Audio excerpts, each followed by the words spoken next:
All right, guys, we are about to begin this event. Can you guys hear me all right? Okay, perfect. This is Destiny, a streamer. You probably know him. If you don't, he's amassed a lot of followers doing exactly this, debating. So, if you want to debate, we are the America Tour. We represent liberal bridging the gap. Okay, so step up to the mic if you want, and we're going to get this started. You guys can literally just form a line behind him if you want to debate. Is that fine? I'm still eating my beef jerky. He's still eating his beef jerky. No, stop. You're good. Okay. Am I good to start? Yeah. Are we good on camera and everything else?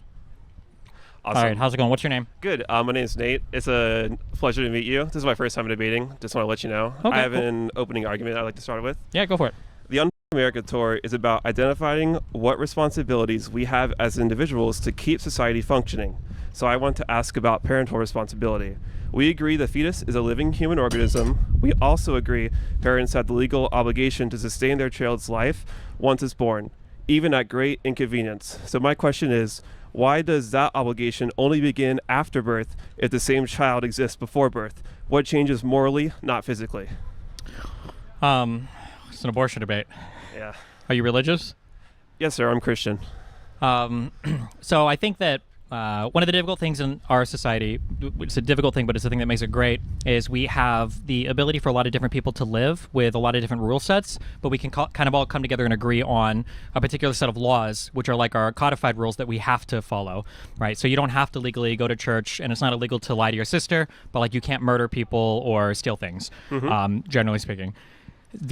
So abortion is one of those issues that it like creeps at the very like outer perimeter of acceptable disagreements, I think, because from the religious perspective, you're literally killing an innocent child, and then from the I guess from the pro-choice perspective, you're basically the argument is you're forcing a woman to be an incubator for something that might be harmful to her for 9 months. Can I rebuttal?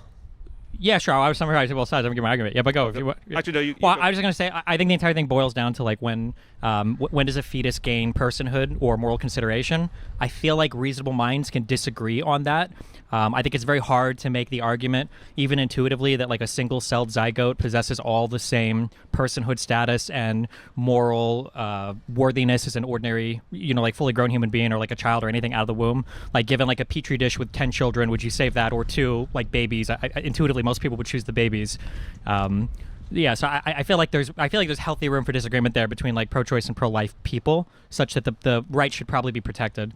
Go ahead. What's your? Yeah, so I would just argue that the human is constantly developing, even past inside the womb and outside the womb. So you can't morally or like even legally justify killing inside just as you wouldn't outside. So because they're still in constant development, like they haven't even hit puberty yet, their brain hasn't fully developed. And I would argue, I know that you can't carry like an incubator. I would argue that parents are legally required to sustain the life of their children, even when it requires sacrifice, pain, and loss of bodily autonomy, especially since consent to the act that creates a human being is consent to the responsibility for that human being. And we already enforce that after birth, so why not before birth? Well, I would argue the obligation you have to work and provide for a child is significantly different than having something tied to your body or inside your body. Even if there is an obligation that exists, I think it's fundamentally, I would say, it's a different type of obligation for the first part. And then on the second part, I guess when we say like humans are developing throughout their lives, that's kind of true, but like in a way, there's a lot of like metabolic development that happens after we die as well. But like, what is the cutoff point in your mind for when a human being like is no longer treated as a human being? Like when does it transition from human being to corpse? What's that cutoff point for you? Going back to what you said at the beginning of that statement, I would disagree, and I would say that the difference in degree of burden is not a difference in the kind of obligation that a parent has for their child. I mean, I think fundamentally, I think it is, right? Like, for instance, It's we can just say not. that, well, like parents have an obligation to take care of their children, but the state would never compel a parent to donate a kidney to their child, right?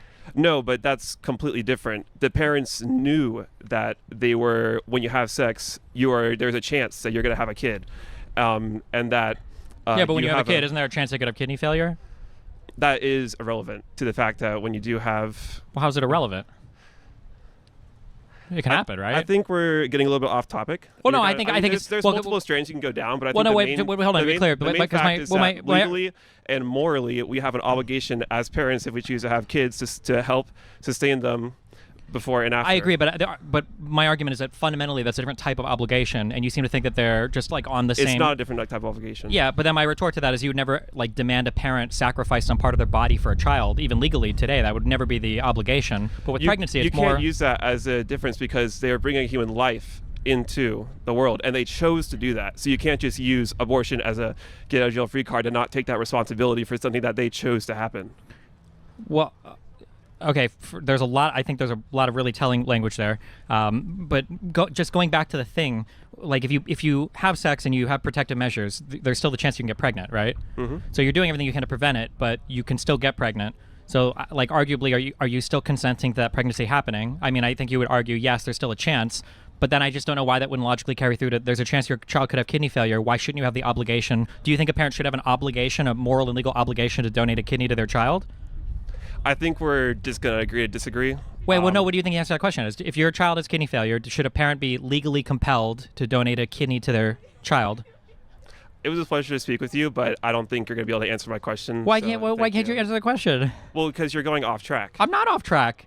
With It's okay. Wait, to be clear, wait, it's not okay. Hold on. Yeah, It's a comparison of like I understand your argument. You're saying that there is an obligation to take care of a child once it's born. So why can't that same obligation exist before they're born? And I'm arguing that the type of obligation that you're arguing for supersedes dramatically the post-birth obligation. And you're arguing It doesn't. It's I know you consistent all keep the way saying through. that, but when I I'm trying know. to test it with a hypothetical, you refuse to entertain the hypothetical. Like there's no other post-birth obligation that you can give that requires you to sacrifice a part of your body for a child. Like you wouldn't be compelled to give even blood. I think giving blood would be way less burdensome than being pregnant. It's just you're going down different routes. It's okay. It was a pleasure speaking with you. Okay, I appreciate the and conversation. I'll let someone else have it. Okay. But thank you for the time. Thank you. Oh, I'm short. That guy was like 7 feet tall. I'm sorry. know, Wait, right? can we get an adjuster? Just to move it.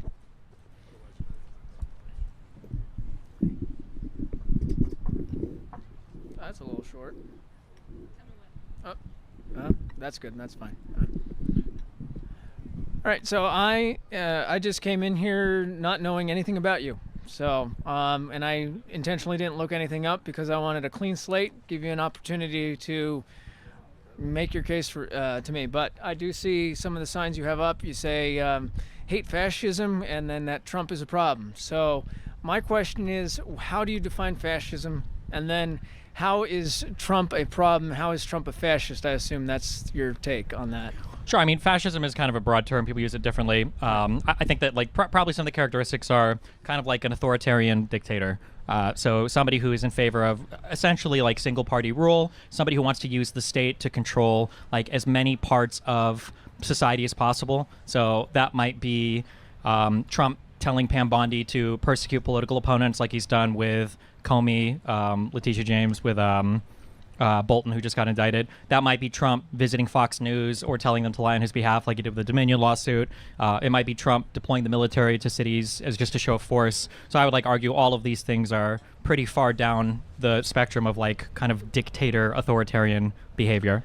And how do you say that? How would you say that the left, which has done that in the past, whether it's Biden forcing a COVID mandate and locking everyone, okay, Biden didn't lock everyone down, but leftist state governors did, and Obama and the Tea Party shutting them down, trying to shut them down, using the IRS to do so. How is that any different? Well, one, most of those didn't happen. That's not true. So that, well, you caught yourself wisely. A lot of Republicans like to rewrite, I'm not saying you're Republican, but a lot of people like to rewrite 2020 as Biden somehow, but you caught yourself and you remembered Trump was president in 2020 when the lockdowns happened. The governors had the power and the ability and the authority to do that, and they exercised it. What I meant was, beyond that, Biden did continue and enforced COVID mandates. Yeah, but I mean, it which was is an within when it was within his legal right to do so. He did it, and he did it for the protection of the country, right? Most like other countries also followed suit in ordinary ways. It's like very plainly obvious to see like what the argument is in favor of locking down to prevent the spread of disease and everything. I think it's a lot different than sending the military to a city and claiming you solved all crime in 2 days. I agree that there's some language there that could be a little bit better when it comes to Well, to be clear, not language. sending in 200 National Guard and saying you solved the crime crisis in Like DC. no Democrat in my lifetime has ever, and even any Republican, nobody sent like the National Guard or the military aggressively to states like this before, right? Nobody's done this but Trump. I don't know if that's well. I'm not sure if that's true or not. Nobody, but, you can't remember but- it, right? I can't remember it, right? But, they haven't. Right? But the fact is that there is a crime crisis, and a lot of Democrat governors aren't doing diddly squat, or mayors aren't doing diddly squat about it. You look at the Chicago mayor and basically saying we're going to just stand against Trump every step of the way, and some of the governors, some of these mayors are actively promoting the flouting of federal law enforcement, and from my reading of the law, that is insurrection. And Trump isn't going after them on insurrection yet. He could, but So he when absolutely couldn't, to be clear. There's not an obligation. So conservatives used to be big states' rights people, but you don't have an obligation to make all of your facilities available and to cooperate maximally with federal authorities. you do not have an obligation to cooperate, but you cannot openly flout. What By openly flout, you mean the Chicago mayor said he wasn't going to make his resources available to federal police? No, he's giving resources to prevent the enforcement by ICE of immigration law. What he is doing, and what Gavin Newsom has done, what Karen Bass has done, is promote an environment where where they are protecting illegal immigrants from prosecution, and giving them an opportunity to avoid ICE, saying that ICE can't operate in public domain. That's not true. ICE is operated publicly. They have the authority and ability to go anywhere. They just don't have to have the full cooperation of the state government or city government in doing so.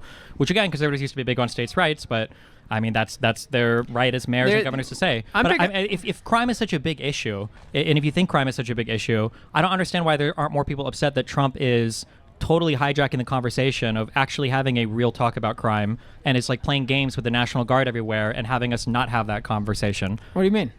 We're not having real we're not having like big boy adult conversations about crime right now. We're pretending well, we're 9 years old and we're sending the National Guard place, and he's saying he's fixed. You even admitted he didn't fix crime in D.C. in 2 weeks. He didn't fix crime in California or wherever else he wants to deploy, his National Guard to. Like, to be fair, in regards to D.C., it goes beyond the National Guard being used there. But as far as reports have been, the crime has been significantly reduced in D.C., whether that's because of the perception of the National Guard being there, whether that's because to some extent the federal government has taken over or influenced the D.C. police force to enable them to take a closer look at high crime areas, whatever the case might be. Crime is down in D.C., and that is because of Trump's efforts, whether it's in the National Guard specifically that's been doing that, or it's other elements of that policy. if Biden or Obama would have been deploying the National Guard to different states against their will, do you think that conservatives would have supported that? It depends on what the point was, what the purpose was. Well, the purpose is nothing, right? It's a show of force. That's not entirely The National true. Guard can't make arrests. The military can't make arrests. You mentioned that he might have done other things about policing in D.C. Well, then sure, that's a conversation about policing. And obviously, Congress and the federal government has more authority in D.C. to do that. But why not have that conversation in other states and cities? Why do this goofy military thing? Simply because leftist mayors and governors just do not want to work with President Trump. They don't at have all. to. First of all, No, Trump they is don't supposed to have be the great but deal maker. Your cities, your states are drowning in murders, rapes, and Then that's the people's right to vote for and those other people, crime. and the people can vote for their mayors and their governors. And I hope they do. I hope that. And they do, but that California doesn't give shoots down Trump. Prop 50, But and that I doesn't hope give we- Trump. That doesn't give Trump the right to start using the military as law enforcement. What he has used the National Guard for is to protect and aid federal ICE officials. From the guys ICE. in the dinosaur costumes. dinosaur costumes. Oh, you're talking about the No Kings. I don't Do you protesters. think it's acceptable to use the military to do law enforcement, to enforce law in the United States against Well, citizens? at the moment they're not, because that you're right about it being it not. But that's being what he within says, the right? He law. says he's deploying the military for law enforcement. Do you think that's a good thing?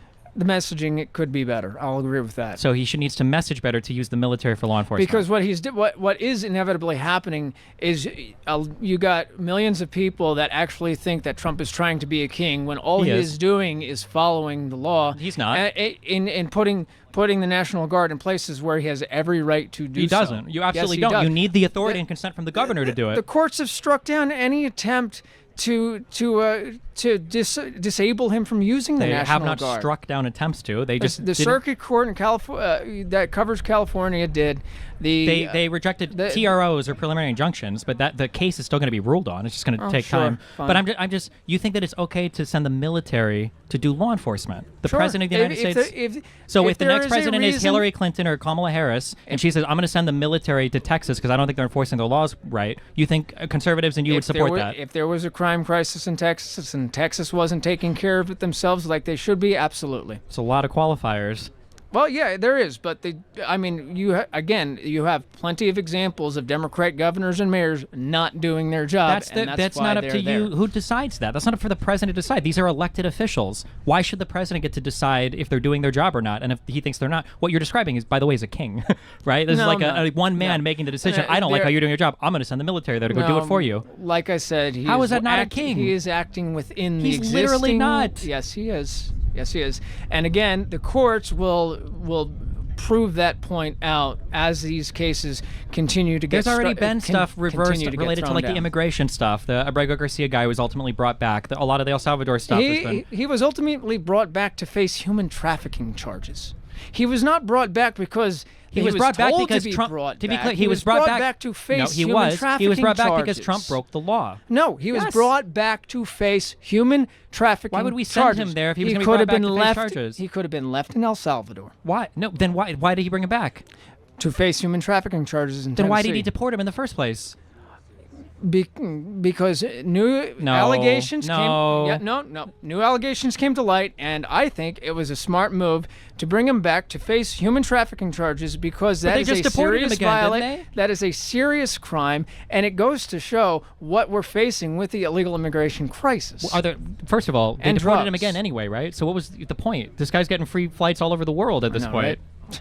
They should stick him somewhere and let things, if they're gonna, Do you think that when Trump tells Pam Bondi to persecute political opponents, did he really though? he literally put it on Truth? Pam, you need to go after Letitia James. You need to go after Comey. You need to go after Bolton. I He don't literally. re- Wait. Are you not aware that he's publicly stated that? That he put that on Truth Social? I would say that that's fine. It's only going to be a problem with the courts though, because does have that appearance that Appearance. It is what No, it is. it's He's it's literally the calling appear- for it. It's the appearance. We all know they committed crimes. Well, Letitia Then James why with is the it all they mortgage- have is the mortgage fraud stuff? Yeah, which is funny because isn't that what she charged Trump on? No, it's for? funny because the last mortgage fraud they went on, the governor, one of the Federal Reserve chairs was all bullshit. They made it up, right? And then when more documents came out, I'm not sure that's true. It is true, right? There's a reason why they claim they're going after these guys for big crimes. They did the same thing with Hunter Biden. They didn't get him on any Burisma stuff or whatever. The confidential That informant was for that. during the Biden administration. If you're going to talk to me about Trump influencing justice, you have to talk about Biden influencing the Justice Department to not go after his own son, and then Biden say, influenced and then, the and Justice then say, Department? There was literally I'm not pardoning my son, and in the last minutes of his presidency, pardons his son, Which as he's well been as a fully mutton- redeemed on, by the way, as Trump has done everything he can to put political charges against every political opponent he's had, number one. But number two, you're saying that Biden was controlling the DOJ when there was a special prosecutor appointed to investigate his documents, and when the Republican Congress was constantly investigating Hunter Biden, and when they got indictments against Hunter Biden for the gun thing and the tax thing, that was Biden directing the DOJ? No, this is not a real argument. Lost for words for the moment. Lost my train of thought. But actually, I'm going to let someone else speak. I've been up here long enough. I appreciate it. Decent conversation. Okay, thank you. I appreciate it. How are you doing, Andrew? We good? Who's next?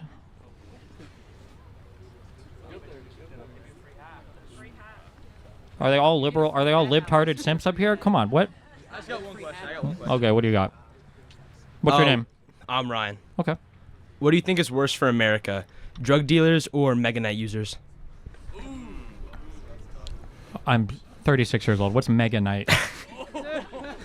He's the big hand man. You go like range top. What? It's like range top. Ranged. Oh, this is a League reference. No, there's a Clash Royale reference, but it's as bad as range top. Clash Royale. Isn't that like a microtransaction game? A little bit. Do your parents know that you're playing this game? Yeah. How much money have you spent on this? $0. Okay, good for you. What's worse, Trump or Clash Royale?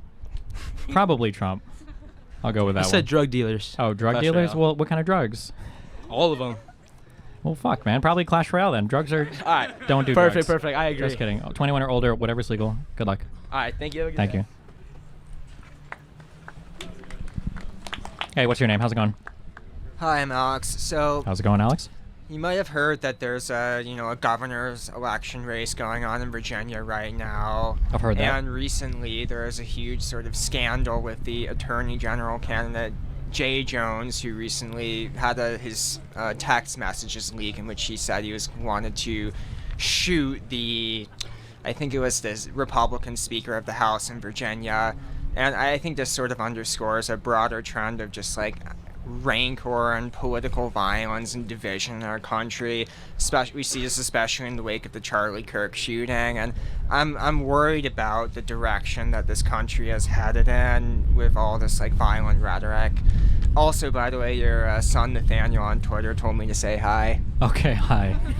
Speaking of violent rhetoric, just kidding. Yeah, I mean, like, the stuff that leaked from his text messages was a little crazy, but I just listened to Republicans, insist for 3 weeks that they didn't care about all of the weird Nazi messages that have leaked from multiple, like, staffer and political group chats from their side. So I guess private messages don't matter. And Trump has said worse stuff publicly. So I think that probably, especially if you're running for office, that type of stuff, you shouldn't be talking about your political opponent's children or anything like that. But I can't be fucked to care with this administration and everything that they say openly. Yeah, you shouldn't do stuff like that, but I'm not gonna, wring somebody's hands over it right now. All right, but wouldn't you think that sort of kind of eliminates the possibility of dialogue when you have someone like Jay Jones who's saying like, oh, I think it would be a great thing if this guy got shot in front of his family and his children died. Like, when President Trump is saying that like Liz Cheney needs 11 rifles in front of her, like here's the thing, and it's so funny, and it's like everybody knows this, and conservatives like pretend otherwise. Like if Democrats came out today and were like, all of us need to calm down, Republicans would say, you're absolutely right. You guys need to calm the fuck down, because that's what's happened over and over again. People are acting like if Donald Trump came out and Donald Trump was like, listen, we think the whole country needs to chill out. Does he think like every Democratic leader wouldn't be behind him in that message? Like Biden was able to do this very simply. Bush was able to, like every president, it's like a bare minimum moral standard is to be able to say we should all be less violent. And the Republicans can't bring themselves to stand on that principle. They always have to blame the other side, talk about civil war, say that their violence is righteous and the left's violence is unhinged. Like, no, I mean, like Trump should be able to come out and say this. Like I said, the guy's text messages probably weren't okay, but I mean, like these are private texts. Trump has said worse things in public, and I don't see Republicans doing anything right now to calm their rhetoric. So I just don't care as much about it. Fair enough. I mean, I guess I would just say, like, personally, I condemn all forms of political violence, and I don't necessarily align with either the Republican or the Democratic Party. One last thing, would you be willing to debate Nick Fuentes again? It would depend on the topic and the place. Sure. All right, cool. Okay. Thank Thanks you. a lot, man.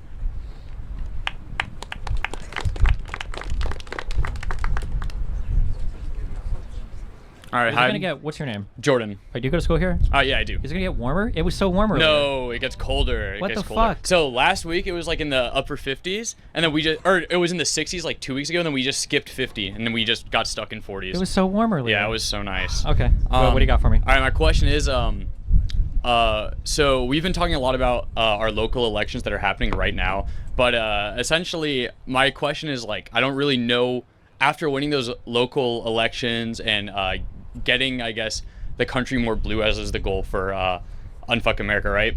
What are the next steps like after that? We still have 3 more years of Trump, which is really hard to imagine because we've already like lost a lot of our like global position as the U.S.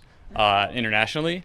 With like respect from other countries and stuff, but like what does the next like 3 years kind of looks like if we end up succeeding in getting more seats in like the House or like more seats in the Senate? Like, are we essentially stalling for the next 3 years, or is there like anything that we can kind of do? I don't know, man. Don't ask me those questions. It's a hard one. A few issues is one is just defending like the House as it exists, basically. My understanding is, like, I think your legislature wants the Republican goal is to make it so no redistricting can happen until like 2030 or whatever, to block any attempts to fight against the Republican redistricting that's going on around the country. Like Republicans are on like a full court press, like fighting on every single level in any single way that they possibly can, besides doing their job, by the way, which they'll never do, which is why Congress has totally abdicated its responsibility for governance right now, and Mike Johnson completely does not care at all about his job there. But I mean, I think that there are like two big things. One is obviously, resisting through any means necessary, the legal means, the creative legal means. So Democrats that are fighting to redistrict in their states, which I think is a noble endeavor. I guess there's like a hope maybe that if Trump gets old and continues to get old and is not healthy, that he can't run in the next election. If Trump was 10 years younger, he would absolutely run, and every Republican would defend it, even though they laugh and joke about it now. But I guess there's a hope that after midterms, some Republicans start to pivot away because they realize that once Trump is gone, they don't have that cult to rally behind anymore. Now the scary thing is, it seems like the direction they're moving is like Candace Owens and Nick Fuentes, which is really fucking weird. But so I think that it's blocking through whatever means, legal, extra legal, or legally creative possible. And the second thing is, this is not popular and nobody's talking about this, and this is a whole other conversation, but I think there has to be some kind of like truth and reconciliation process after the next election, like the next presidential election.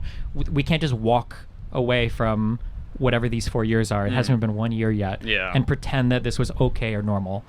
Like everything about this administration has been such an insane joke, and it's even in the stuff that they try to do, like it's woefully ineffective. Like the Doge stuff, like we just like don't talk about that anymore. The Epstein stuff, like Trump is like trying to argue that Biden's auto penning people and he doesn't know what he's signing, and then meanwhile Trump is asked like, why'd you just pardon the Binance guy or whatever? He's like, I don't know. What he had no idea who he was.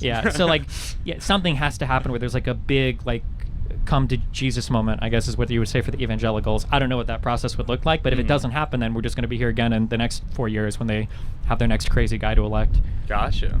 Thank you. Cool. Thanks a lot. That's me. Can I resume? Yeah, go. Thanks. Sorry. I had to let my professor know I was missing class. Oh, That's Jesus. Why What sorry, class? It's my studio for landscape architecture. It's not super important. Okay, so can you ask me, do you remember that question? Don't let him hear you say that, Jesus. I'm sorry, God. what? No, okay. Don't let him hear you say that, Jesus. Oh, no, it's important. I'm sorry. Okay, there you go. Okay. She said I could. Okay.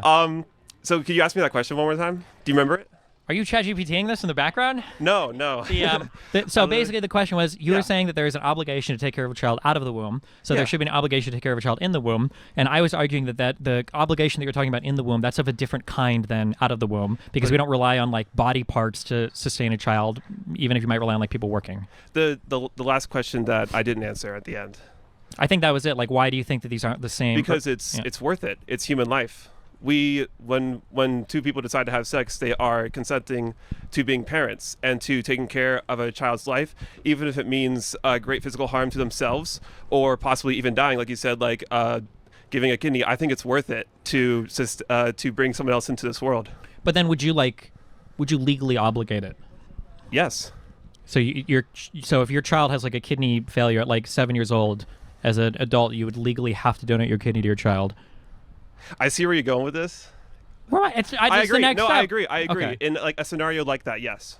Okay. Yeah. I don't think most people would be on board with that. That's a position you could take. That's okay, Sure. but that's just my opinion. The second question I asked, or it was the first one before this, was like, when do you consider a person like dead? When there is no more activity or any signs of life. Well, there's still like signs of life, like stuff is happening, but like not every cell in your body is dead or the bacteria are still alive inside. Like, is there like a particular cutoff where like once this thing stops happening, I would consider this person dead? Like they can't come back from this point. Well, what would you say? Well, I would say your brain function, conscious activity. But if I'm ending life there, I would also begin life there. So I feel like that's when I look at abortion, I usually say like, I think it's around 20 to 24 weeks is like the brain activity for conscious experience emerges. But you agree that life begins at conception? I mean, there's a life, sure. Yes, and that life is valuable. No, I wouldn't say. Not until Why is it not valuable? Because there's no conscious experience. Well, it's going to be a person. Yeah, and a blueprint is going to be a building, but it's not. That doesn't work. It does. Human life is special. It has a soul. It's different than I mean, like I don't a building. believe in soul, So there's a disconnect. There's a disconnect we have. So it's like it'll probably be impossible for us to agree. I But- agree with that. So, but the very opening premise I said was because of the way that our society is structured, and that we have a liberal society, that there are necessarily things that we're going to agree and disagree on, and then we have to find like the core issues and codify them in law. And because the abortion thing runs up into this like very fundamental questions about like souls and human life at conception, I feel like there has to be space here for disagreement. But you would disagree? Yeah. Okay. Well, So do we disagree to disagree? I guess. Okay. Would you say that? I feel like there are a lot of hard bullets you have to bite if you're going to take this stance, though. Run them off. Run them off. Well, so like, I've heard totally different numbers, anywhere from 10 to 50% of like pregnancies end in spontaneous abortion, miscarriage, or whatever. That like a lot of women will have maybe like a very heavy period, you know, because you were pregnant, and a lot of people don't even realize that they're miscarrying. Would you mandate some type of monitoring system for people that are actively engaged in sex to make sure that somebody's not having like a miscarriage like that? If you don't like, say like the period blood instance, I wouldn't subject them to that because they didn't know. I'm going based off the non-aggression principle. I'm sure you're familiar with that. Yeah, but that fails horribly because you have a baby inside of you that's leaching resources from your body. It's not because you agree to morally take care of it. Why do you agree when to you that? consent to sex, you also consent to possibly being pregnant. Why? Because that's how you create life. That's why you have sex. If you have sex, you consent to also being pregnant. If you park your car in a That's bad not neighborhood, the same. why Car not? doesn't have a soul. Well, if you park your car in a bad neighborhood, don't you consent to some possibility of a break-in? You can't use that argument because that's different. This is human life we're talking about, not a car. Yeah, but you're talking about consent, and a person can do everything they can to block that from happening. But even if It's just not an argument you can use for it why not? because it's not comparable to a human life. Well, I'm comparing it. I mean, that's your take. I mean, They're different, obviously, but comparisons are for different things, not the same thing. If it was the same thing, I would just be comparing the same thing to the same thing. I just can't agree with that. I think I think it's weird to use that because you're making it sound like a force of nature almost, or like a rock rolling down a hill. That like you're saying Well, the word you consent. agree that we're just animals, right? We have no souls. So, I mean, if you want to, then yeah, that makes sense. Yeah, but I think that word consent is being used very strangely there to say that you're consenting to Sex a pregnancy and pregnancy by having sex, even if you're using contraception. Yeah. Yeah. It's an unpopular take. Well, but I don't think it's unpopular. I think it's nonsense. I don't think the That's word your take. consent. That it counts for if you have to agree that if you have sex, there's a chance of having a kid. Can you not? Sure, but like I don't understand how that doesn't carry over into any other facet of life where. Because we are the only beings on this planet that have souls. No, but I'm saying like if I'm taking preventative measures for bad things happening to me in other circumstances, am I still consenting to those bad things happen if they happen to get through the preventative measures? It's just not comparable to human life. Why not? Because I'm a Well, just broken okay. clock here. Pretend we're just having a conversation, okay? Yeah. I locked my door, okay, and then somebody breaks in and steals my stuff. Would you ever say to a person, well, in a way, I mean, like you have a house there, you know there are thieves that like exist in society. You're kind of consenting to somebody breaking in and stealing your stuff by having your stuff in your house. It's not. You can't compare that. No, I'm not comparing it. I'm just saying. Just say your friends. You say that. You complain to me. Somebody broke into your dorm and they stole your Xbox 7 or whatever you guys are up to. Okay, and then I say, well, you had an Xbox in your dorm. You're kind of consenting to it being stolen by having it.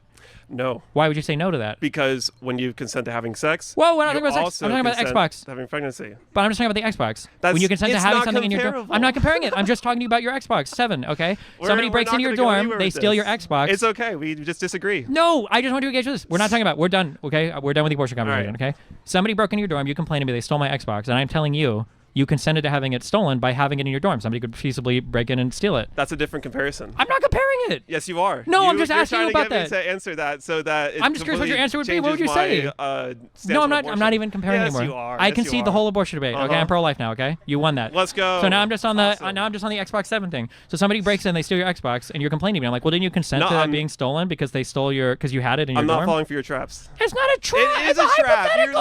literally trying to get me. I'm not. I'm Yes, I'm you saying are. that you're giving a very strange notion to the word consent. Your intuition. It's not strange at all. No, it's strange because your intuition pumping. Because when you consent to something, the understanding of that word intuitively, normatively, is that you're saying that, well, I accept this thing happening. But you're using consent in a very strange way because if you use contraception, you're literally saying, I don't consent. I don't No, want this to happen. you And you're saying, do well, consent, some things get even if through. you do use contraception. No, but Yes. that's not consent. Because That's accepting you know the possibility that there's a chance of. that you might get pregnant even if you use contraception. Accepting, and you know there's a chance No. somebody will break into your house even if you lock the door. That doesn't mean you consent You to being can't compare burglared it from. because human life has an It's not inherently about way human more life. value. You're abusing the word consent. No, you, I'm you, not. You're I saying, am not abusing it You at all. are. No, you're, I'm not. Just you're, because you're undermining it. No, actually. I'm. Yeah, You're yeah. undermining it. What are you talking about? I just can't believe that you believe life begins at conception, but you're still okay with killing people. I didn't It's say incredible. personhood. The thing that we care about begins at your conscious experience, because that's when you die. That's incredible. Can I shake your hand though? Come on. Sure. Yeah. Okay. Don't kill me. Okay. Okay. Thank you. Oh yeah, that would look real bad at the end of an abortion argument. So thanks. I appreciate the conversation.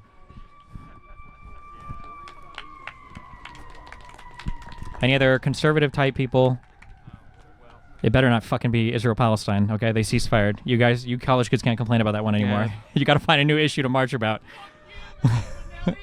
Unbelievable. Wonderful. Hello. Hi. I'm Charles. I'm a sophomore here. I wouldn't really say I identify with the Republican Party, but Everyone says this right before they give the most full-throated defense of boy. Trump I've ever heard in my life. no, I'm fucking no. sorry. Go ahead. Okay, go ahead. Thank You you. wouldn't say you're Republican. I understand. I know a little bit about you, but I don't know all of your takes on everything. I wanted to start off by saying that I think the Republican Party has a problem focusing on issues that are very unpopular for them. I think a very good example of that is abortion. I think that it's a very pro-life stance is getting more and more unpopular in this country every day. I think that focusing on that issue is losing them voters. I would argue that there are unpopular issues for the Democratic Party as well that have been focused on that have partially lost voters, especially we've seen a lot of young men moving to the right recently.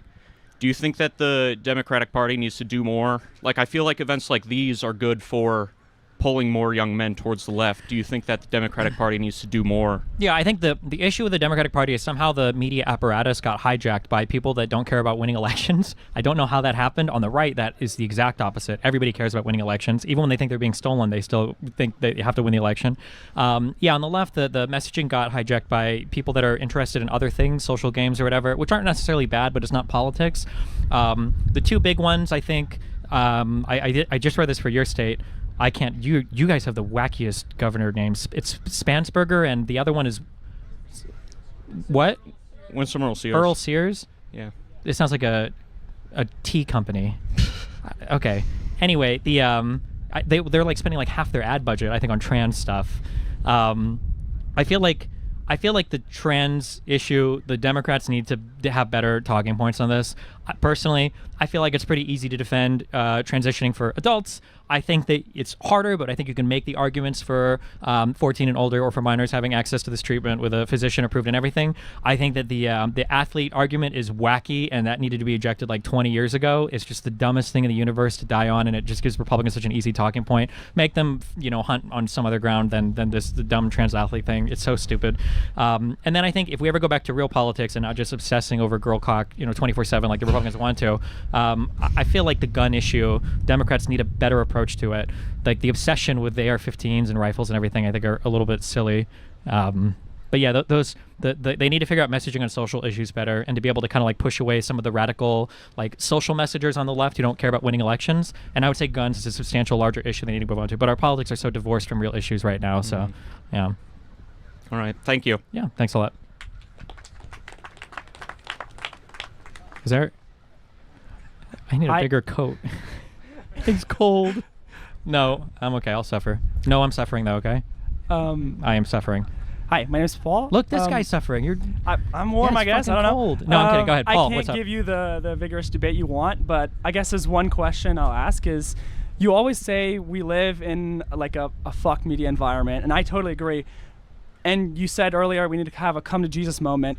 I don't see how that can happen with how the incentive structure within our current media environment's built up, like TikTok and all that. They incentivize a lot of like aggressive and out there messaging, which the Democrats doesn't really benefit from. How do you think we can move forward to turn that into political success? I think there's a lot of different things that have to happen.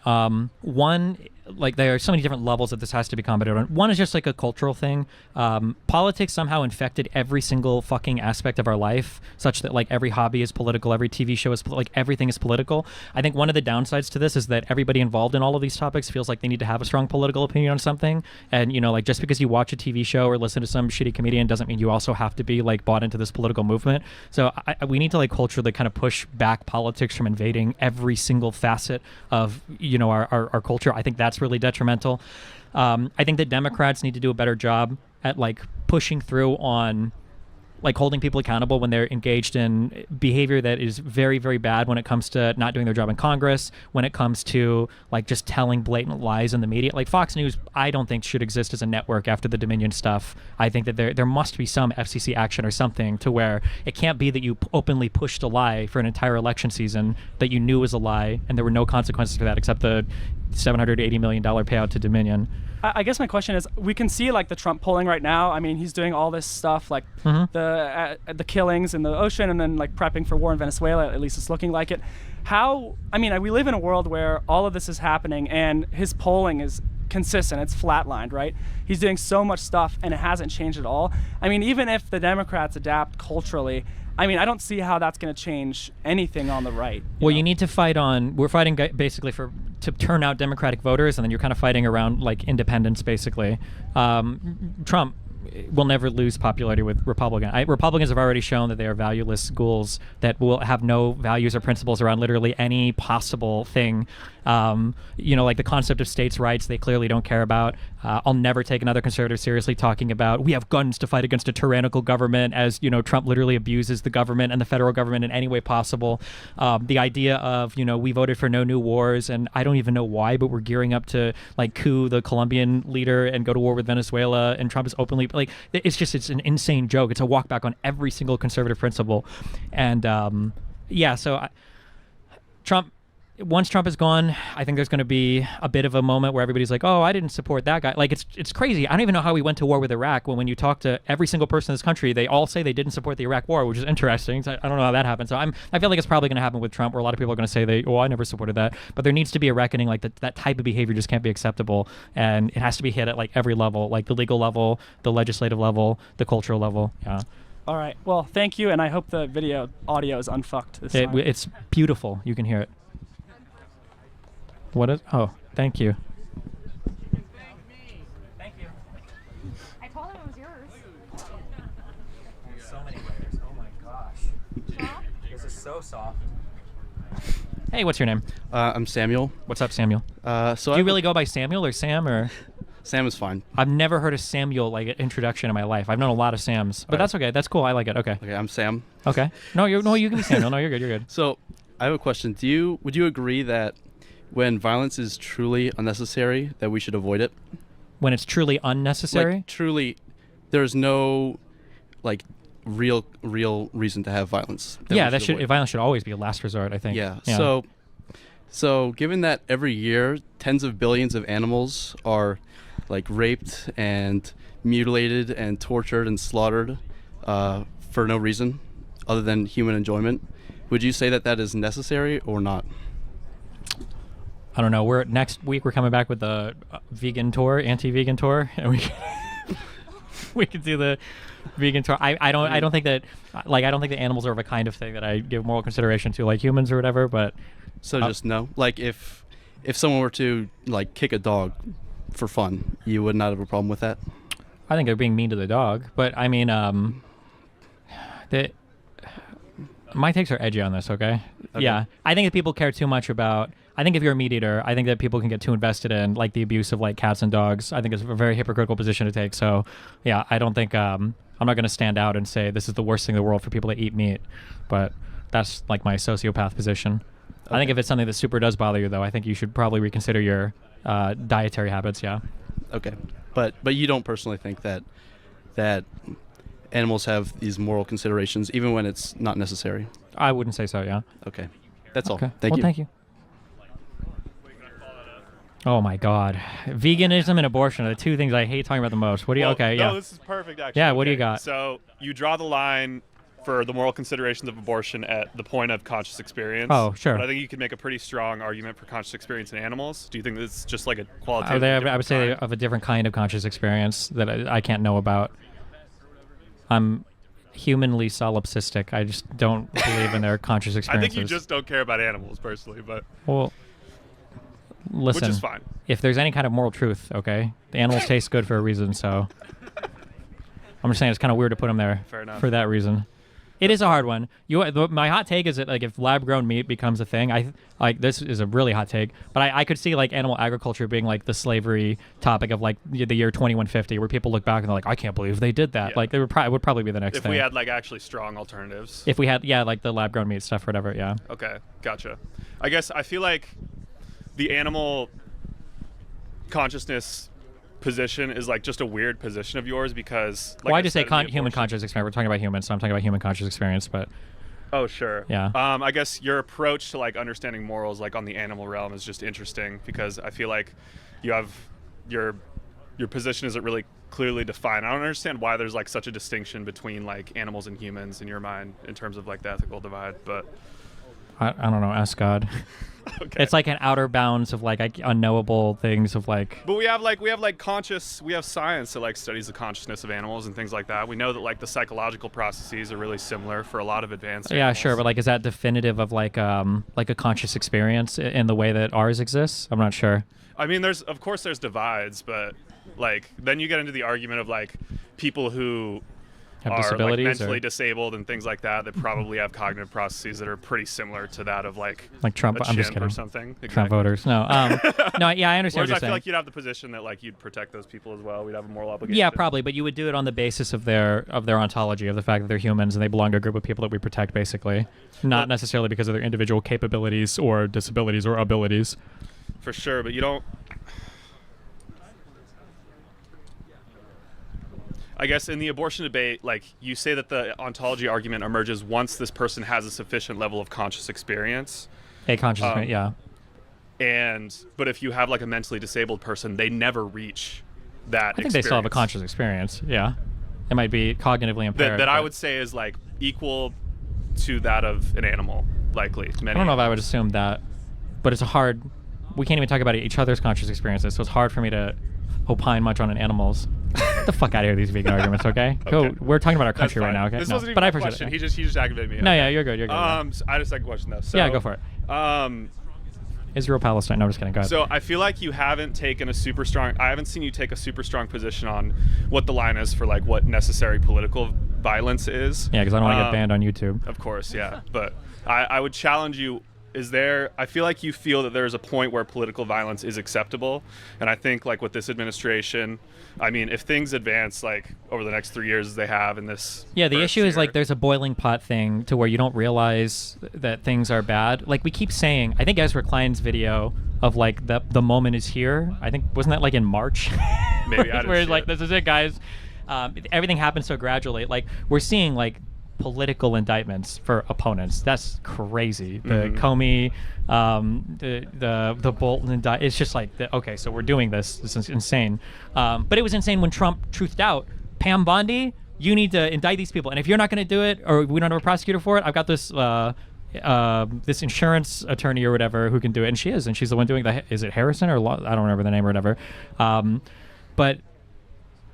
When I talk about violence, the only thing that, and it's hard because especially, if you're at college or if you're talking to my audience, like generally most of us are decently well off, and even like minority types who are decently well off are somewhat insulated, not completely, but somewhat more insulated than other at-risk groups to stuff that's going on in society.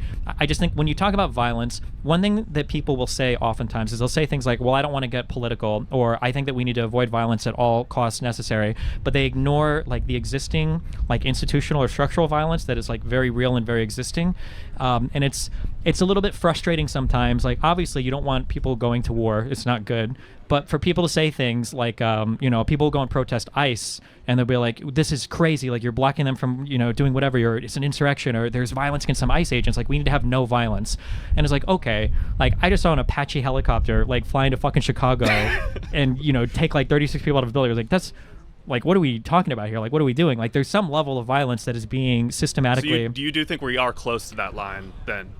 I think that certain people are closer over it. Yeah, I would be sympathetic towards it. I'll say that much. Yeah, but with the understanding that like it shouldn't get to that point. There's no reason for it to get to that point. One of my biggest frustrations with this second Trump term is that all of America's pain right now is self-inflicted. Like at the end of Trump 1, like COVID happened. That wasn't our fault. Well, I guess it depends who you ask. And then for Biden's term, you had, we were dealing with all the inflation fallout and everything from COVID. We had the Russia-Ukraine war, that had a bunch of food issues and other inflation stuff. So like, I understand that. And then Trump comes in and there's like nothing going on. Like everything is like, we're kind of recovering. Everything is going okay. And he's like, I'm just going to fuck up everything now. And it's like, for what reason? Like, why? Because of fentanyl coming in from Canada? Because of Venezuelan drug boats? Like, this is like, these aren't real things. I don't know why we're nuking our whole country over like these issues. And I think that every time he talks about them, I feel like I'm more proven right by that, because at first it was like 10 million illegals that Biden let in, and then it was 15, and then 20. The last time I heard it was 25 million. I don't know if these people are teleporting into the country or if just 10 million illegals came in and they all gave birth to anchor babies, or it's just crazy that it's so self-inflicted right now. So your original question was about political violence. I don't want it to come to that, but here's the big. This is like the big question that I always ask Republicans. You have to be careful when you say things like, "Do you think Trump is serious about running for a third term?" or "Do you think Trump is serious when he says that?" Never ask a conservative that, because they'll all laugh and say, "Oh, it's a meme, it's a joke." What you ask them is like, "If Trump were to do this, would you defend it?" And like 50-50, they'll say yes, and that's the issue. The problem isn't like Trump says a lot of shit. It's that people will defend Trump when he does anything, and that's the scariest thing right now, because conservatives will make complaints about violence and stuff. Republicans are so good at projecting their victimhood onto the left, even though the Republicans are doing everything. The best example of this in my mind was Biden was the president of the United States when the Supreme Court issued that unbelievably insane immunity decision, and there wasn't a single fucking conservative talk show host, politician, nobody. You've never heard a MAGA guy walk up to you and go, "Oh my God, they just legalized crime. Biden's going to get us all." No one has said that. Meanwhile, every liberal is like, Trump's about to fucking start assassinating people, right? So even though conservatives are always scared about the crime, like you should just like stop letting them say things and assume they're true, and just like follow through on a little of what they're saying. Like people talk about like Biden and all the radical, like who committed terrorist acts for fucking Biden? Like how many Antifa members are like, we're here because fucking Joe Biden wants us? Like, come give me a fucking break. It's so stupid. Yeah, for sure. But don't you think that's maybe like just a problem with democracy in general? I think that like, if conservatives can just be so brainwashed that like Trump could be doing so much like self-inflicted harm to our nation, and even like conservatives directly, that like just going to the polls like isn't a solution. Like maybe there has to be like alternative approaches, like that's where the justification of like political violence. Well, I mean that is the American experiment, right? Yeah. Like for monarchies, you have a special political class that's trained from birth to do politics. It's their whole life, and they learn the trade, they learn how to talk to the people, they learn how to do marriages and diplomatic stuff, and that's what monarchies are for. Is you have a specially trained political class. In a democracy, not only are your citizens coming from, or your elected representatives coming from your citizenry, your citizen body, you have like ordinary people making that choice. And yeah, I mean, a lot of people, even 250 years ago, would argue that like an ordinary person can't make these decisions, or this is something that's way beyond, an average citizen to decide. And I mean, maybe it is, maybe. Do you think that? We've gotten pretty far, I think. Sure. I think we're doing pretty good. Sure. We're having a little bit of a laugh right now. Unprecedented in terms of like I would leveraging agree, his for sure. power. And of course we have like all of these systems in our institution, like checks and balances and things like that are supposed to like hypothetically be able to prevent this, but there's either just too much lag time in terms of like enforcing those kinds of regulations, or they just really have been hypothetical this whole time, and Trump's just like leveraging his power. One of the big issues, I've talked about this a lot, is that when people talk about checks and balances, people misunderstand what checks and balances are for. Checks and balances are rules set up to make sure that the three branches of government are like relatively co-equal and can check and balance each other's power. Checks and balances does not exist for people that are playing outside the rules. Yeah. Like people seem to think that like, oh, well, the courts or Congress will check Trump. Trump is the executive. Like if a corrupt cop comes to your apartment to beat the shit out of you, a judge isn't going to save you. Your elected representative isn't going to save you. The cops are the cops. They're going to beat the shit out of you, and there's nothing you can do about it. And yeah, when Trump is decided as the executive, well, I'm not going to play by the rules. And then when what's worse is that the Republicans in Congress have abdicated all of their power for whatever reason to Trump. They're never going to impeach him. They won't hold him accountable for anything. I think they just recently, was it a 54-46 vote against the tariffs? I think they finally, like 7 months after this insanity, I think ruled, I don't know if it was all of them or they For voted. Canada, I think. Well, was it just maybe it was just might have Canada? been, I've been traveling but- a lot. So, but like, yeah, like the big issue too is that, yeah, Republicans just totally ceded all of their power in Congress to Trump because they're happy to just like march along. So, what are you going to do? I only say this because too many people are having this issue right now where they're like, we've got to, rewrite the rules and we got to do all this. Like, no, the rules are fine as written. The problem is Trump has decided not to play by the rules. You can't write rules for somebody who's decided that he's going to. But do you think that like there might be other systems we need to implement that actually enforce those rules a little bit more heavy-handedly? I don't know. I mean, I'd be open. Maybe they're like ideas or like, oh, that sounds cool. Sure. Like, I think Supreme Court reform would be really good.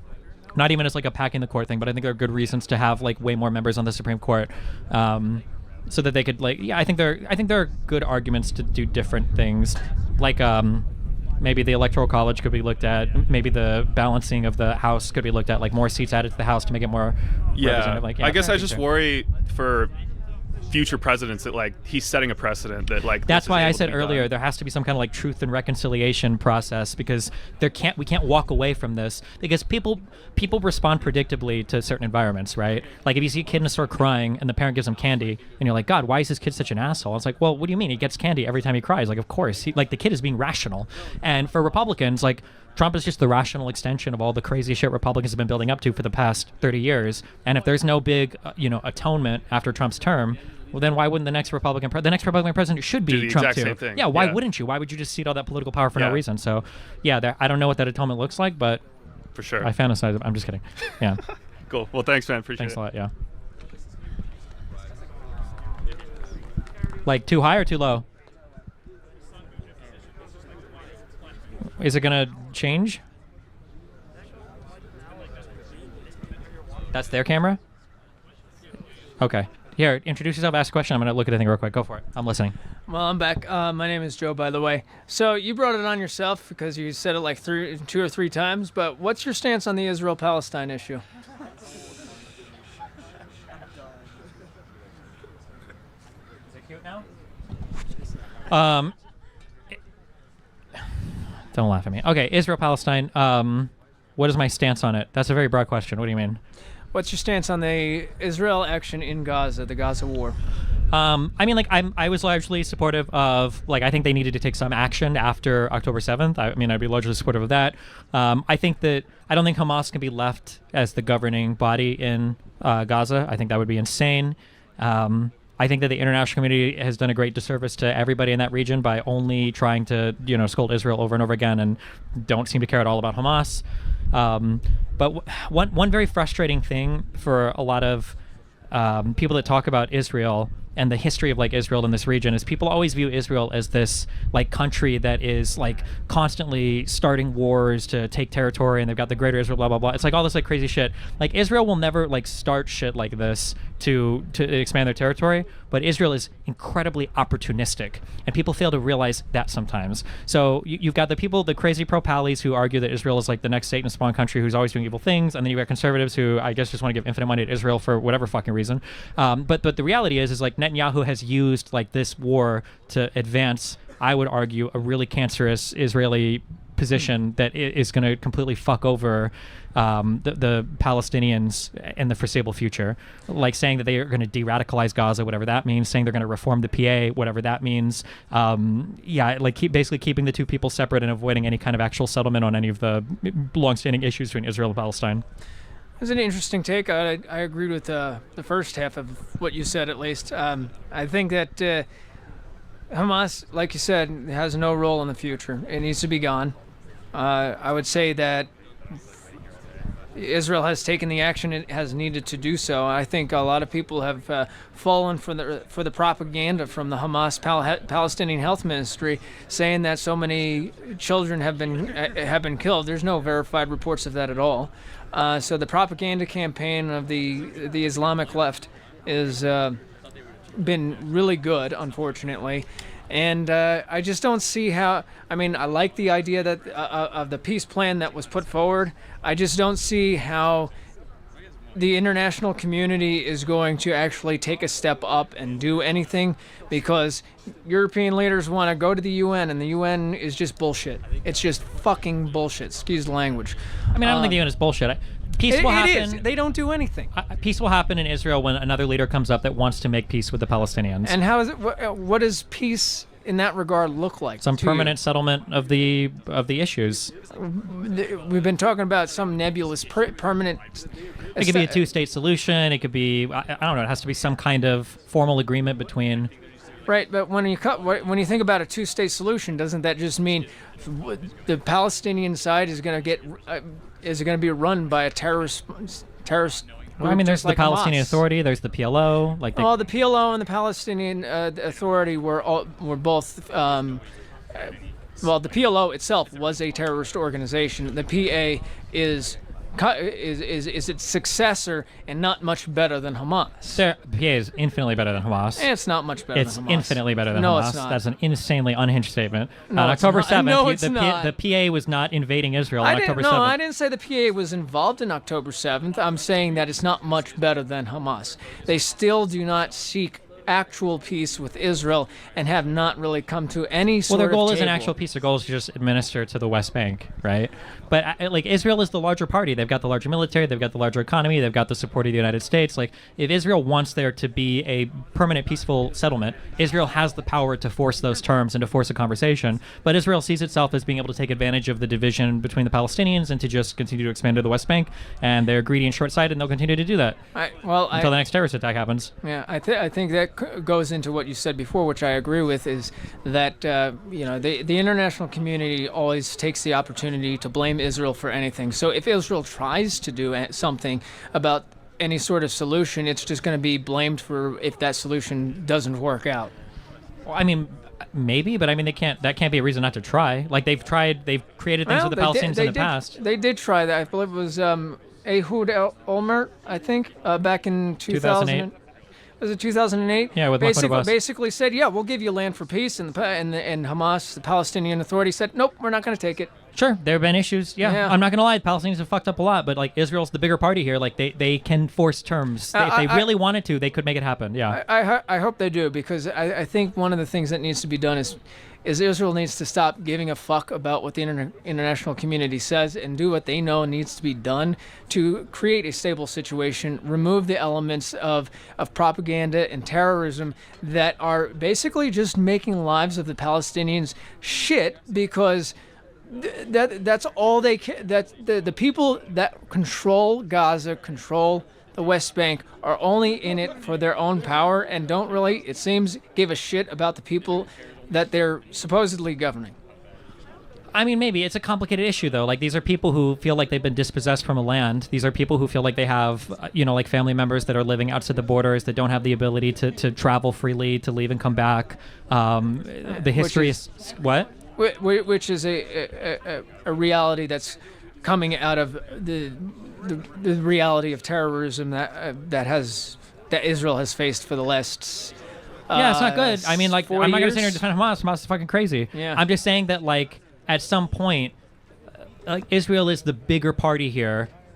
Israel has the capacity to force some kind of peaceful arrangement, but I think Israel enjoys the geostrategic ambiguity of the Palestinian question because it just allows them to further shore up more land in the West Bank. I think that they enjoy it's a thing that benefits them. I would disagree with that, but I do appreciate the conversation. I mean, look at what Israel accomplished off the back of the October 7th stuff. They killed Nasrallah. They killed all of the leadership in Hamas. They got to bring the U.S. to Iran to bomb them. I'm pretty sure they bombed the Houthis at some point, too. Like, they've gotten so much. They did all the pager attacks and everything for Hezbollah. The Syrian regime collapsed. The Assads are finally gone. So, like, for Israel, this last war was like fucking, they got everything they wanted and more. But I doubt they would have wanted to lose 1,500 civilian lives as just to succeed in taking out people that they could have taken out before. It doesn't seem like they're any closer to figuring out the issue with the Palestinian problem. It doesn't seem like they're any closer to figuring out a solution to that. So, I mean, I don't know. Whatever. Listen, I hate all these. I hate the. Do you support the Ukrainians in their war against the Ukrainians against Russia? I absolutely support Ukrainian territorial integrity. Why does it upset you that Trump has no concern in the world for this? It doesn't really upset me because it's an issue that he's been saying that the Europeans need to take up more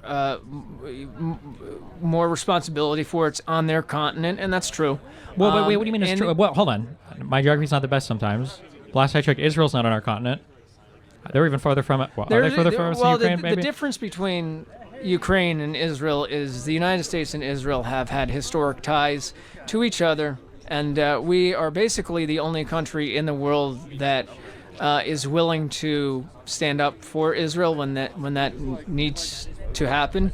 Sure, but I mean, like, we could tell, like, Egypt and Jordan, like, we've given you guys money, you know, maybe you should help Israel. Well, I mean, it took both of those countries wars to make peace with Israel, and eventually I think that Syria soon will also join the Abraham Accords with Israel. Sure, possibly, yeah. Make peace, because I see some hope in the leader there, surprisingly.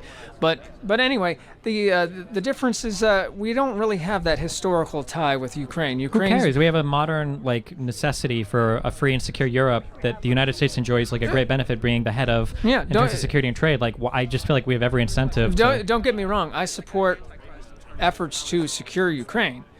I think the United States has failed. Need to step up and provide a little bit more. Why not the United States? I feel like we've failed in our obligations as well, though. Just to some degree, certainly. And when Biden, not to make this political in terms of that, but when Biden says, well, it depends on what Putin does. If it's a minor incursion, giving, I think this all started in part because of a failure of leadership from the American administration at the time, which was Biden. And it could have been anyone, but unfortunately it happened to be Biden at the time that this happened. But I mean, Biden and the Democrats wanted to support Ukrainians more, and Republicans started to tie support to Ukraine. Well, for, like, that was prior to immigration legislation. And that was after the invasion. Before the invasion, the Democrats were the ones that didn't really want to support Ukraine. I don't know about that. I'm pretty sure Biden was the one that made the decision to publicize all of the information. Obama did not. In 2014, through the end of the Obama administration, all he gave was defensive weapons and blankets.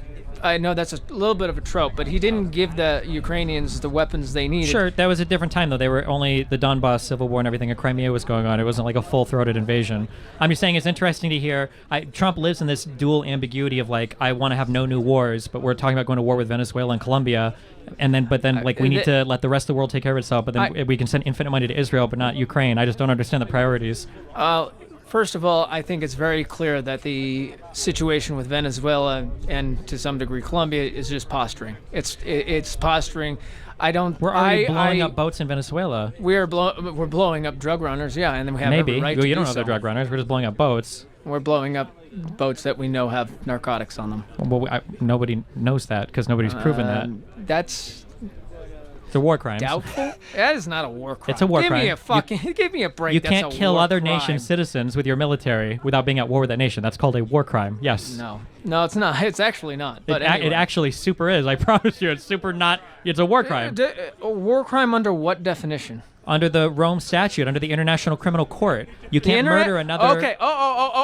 The International Criminal Court, which the United States is not party to. So fuck that. That is true. We're not party to it, but there's also something called international customary humanitarian law, which is like basically international laws that everybody's expected to follow no matter what. And like murdering another country's citizens is a thing that you can't do that unless you're at war. It's not.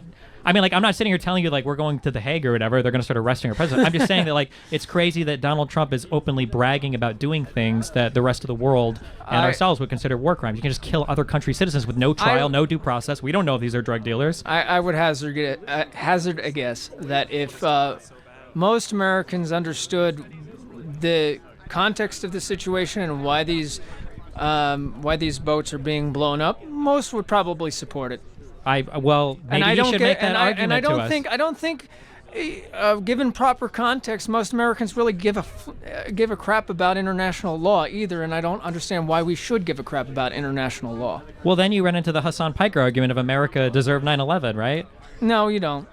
Well, if you're going to conduct yourself without a concern for the rest of the world, then how can you get mad if other people in the world conduct themselves with no concern for you? Well, there's a huge difference between a legitimate state conducting actions in its own interests that do not coincide with international law and a stateless terrorist organization attacking civilians for the purpose of instilling fear in that civilian population. You don't think Trump is trying to instill fear in Venezuelans when they brag about targeting and blowing up ships? And No, I think there is a strategic and legitimate purpose in blowing up boats that are trafficking drugs, and I assume if I'm wrong, so be it. Sure. Let it be. Let there I'm just be curious. proof. Has Trump ever taken any military or federal action that you think was overstepping his boundaries as president or commander in chief? If he actually invades Venezuela, yes, I don't think there's a purpose for that. But anything else? Has he done anything where you're like, that was probably too far? Not like bad messaging, but like that action was wrong. He shouldn't have done that. Honestly, no. Okay. No, I don't. I think that like I said with the National Guard issue, he hasn't done a lot there, and he's saying he's done a lot, and he hasn't really. It's a matter of perception, and like I said, he has the Would right you support to like use strategic bombing of Venezuela? I don't see the purpose in that. You say you don't see the purpose, but if he would say, I bombed the drug dealers in Venezuela, you say, oh, well, I support that. I support taking out drug boats that are on their way to the United States to What if he starts traffic blowing them up cocaine in and ports? fentanyl. What? What if he starts blowing them up in ports? Like if they're parked in a Venezuelan port and he blows it That up? would be problematic. If they're in open waters, that's fine. If they're in Venezuelan territory, Colombian territory, that's a different story. Okay. All right. I guess we'll see what happens, yeah. I got to go to class, but Yeah. thank you for the conference. Thanks a lot, yeah. Hey, what's up?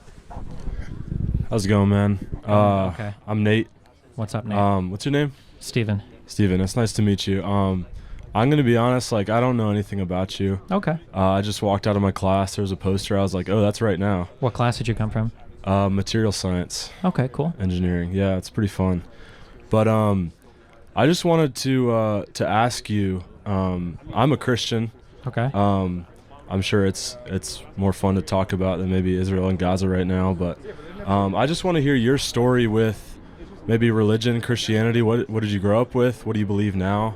I grew up Catholic. I went to a Catholic high school, or a Catholic grade school, and then a Jesuit Catholic high school. Yeah. I kind of made my journey to atheism probably when I was like 15, 16, 17, like kind of through my mid-high school years.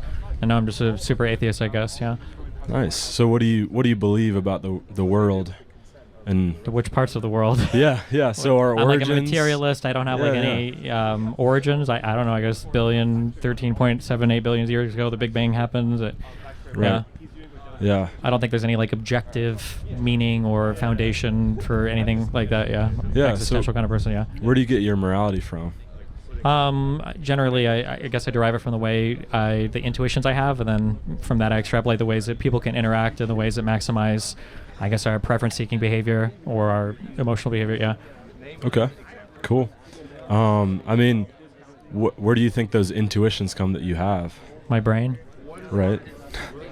Is that it? Like, do you think everybody, like the different brains give us different intuitions, and that's where our subjective morality comes from?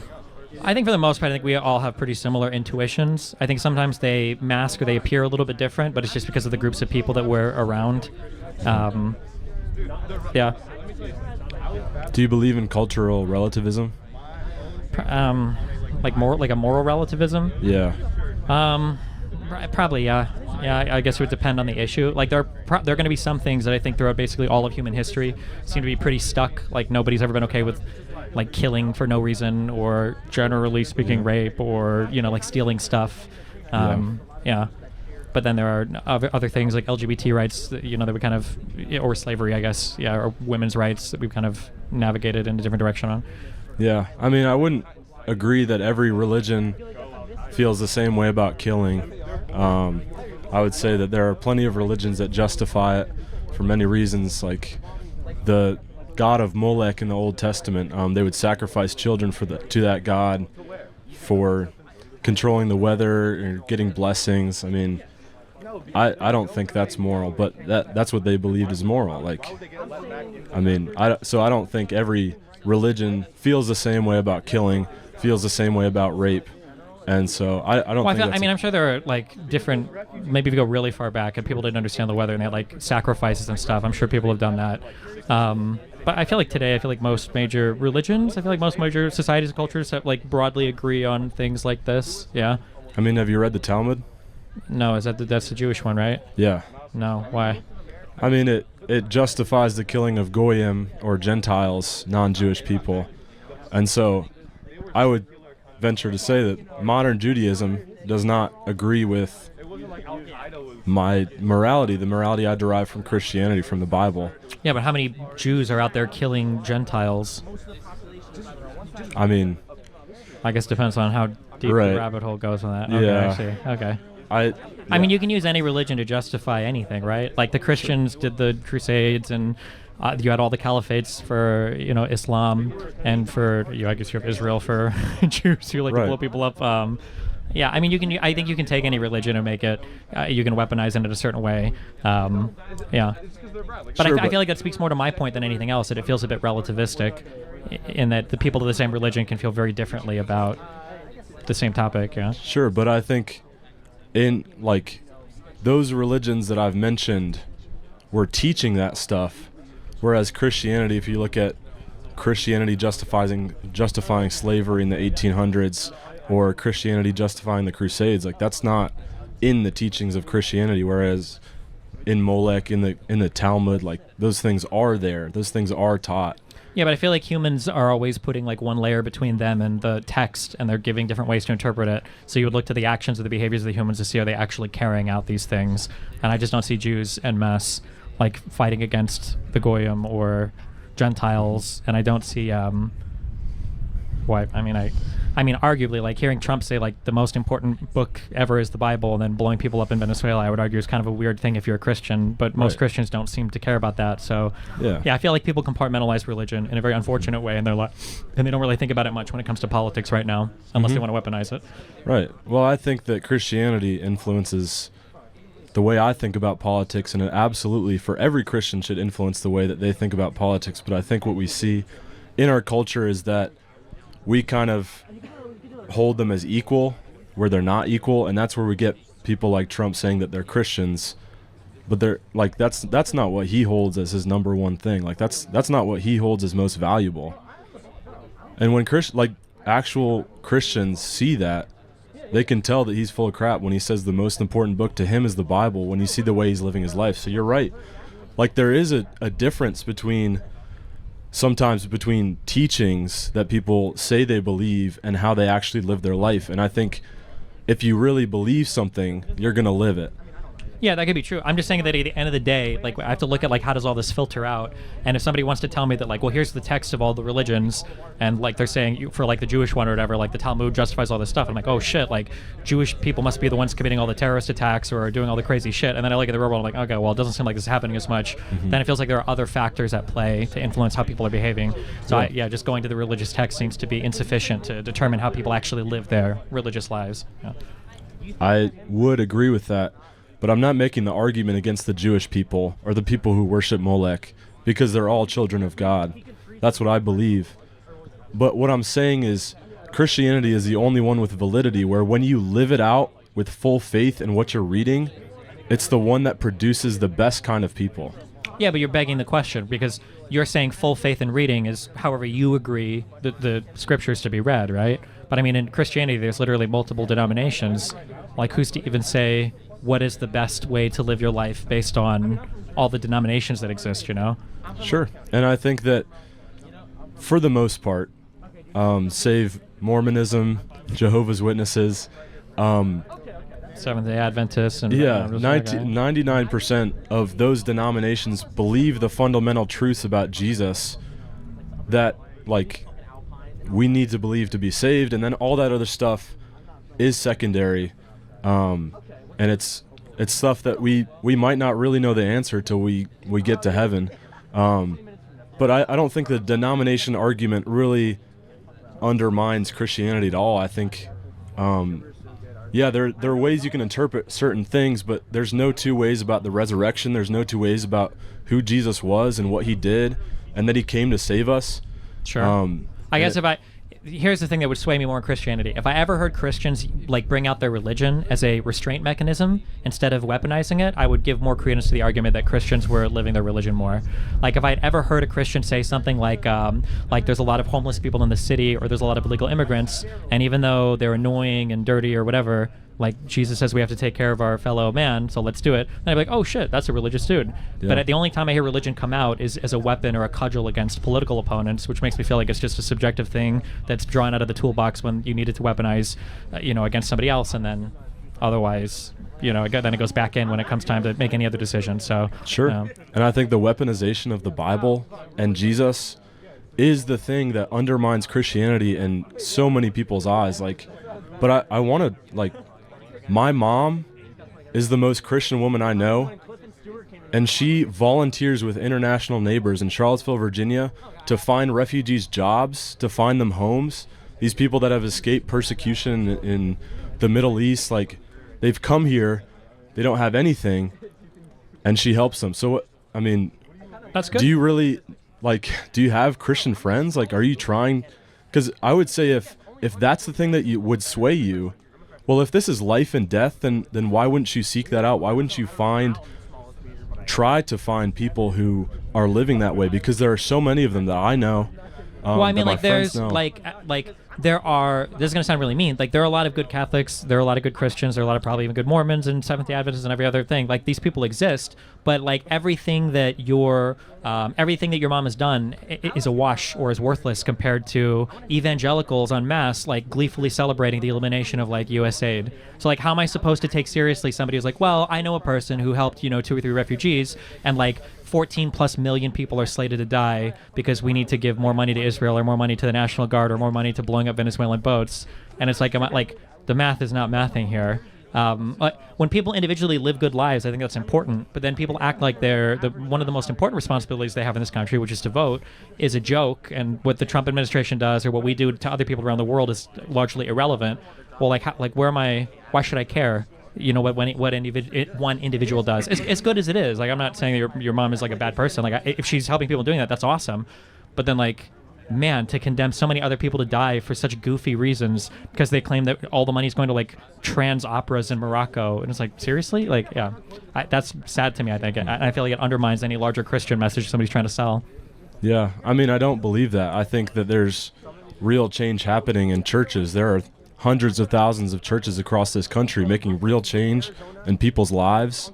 And I think when we neglect what's happening at the individual level, we lose the big picture, because Jesus changes individual lives, and because of that, a mass movement of individuals, we have seen that with Turning Point USA. It wasn't really about faith in the beginning, and then I think Charlie Kirk kind of turned his message more towards Christianity, and we've seen that Gen Z is going to be the first generation that is more Christian than their parents, and I think that's huge, and I think that's because Jesus is changing lives, and there's no way to undermine that. Changing lives, I remember a story where Jesus, fed a crowd of people with, 2 slices of bread and some fish or whatever.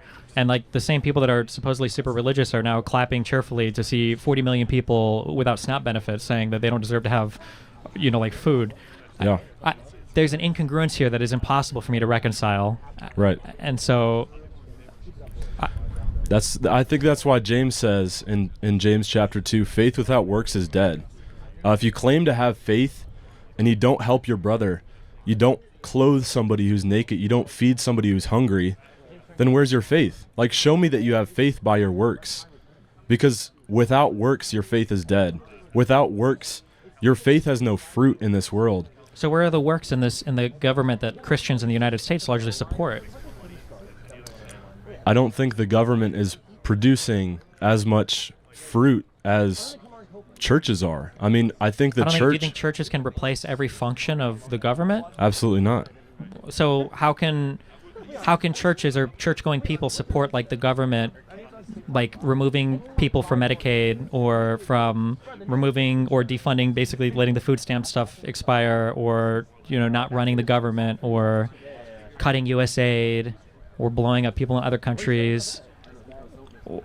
like where is the Christianity in that? I feel like if Jesus Christ came back to life right now and showed up in society, like conservatives would kill themselves if they had to listen to this guy talk, because it would be the most painful cognitive dissonance. Like if I think of every conservative political leader speaking, it is the most un-Jesus-like thing I've ever heard in my entire life.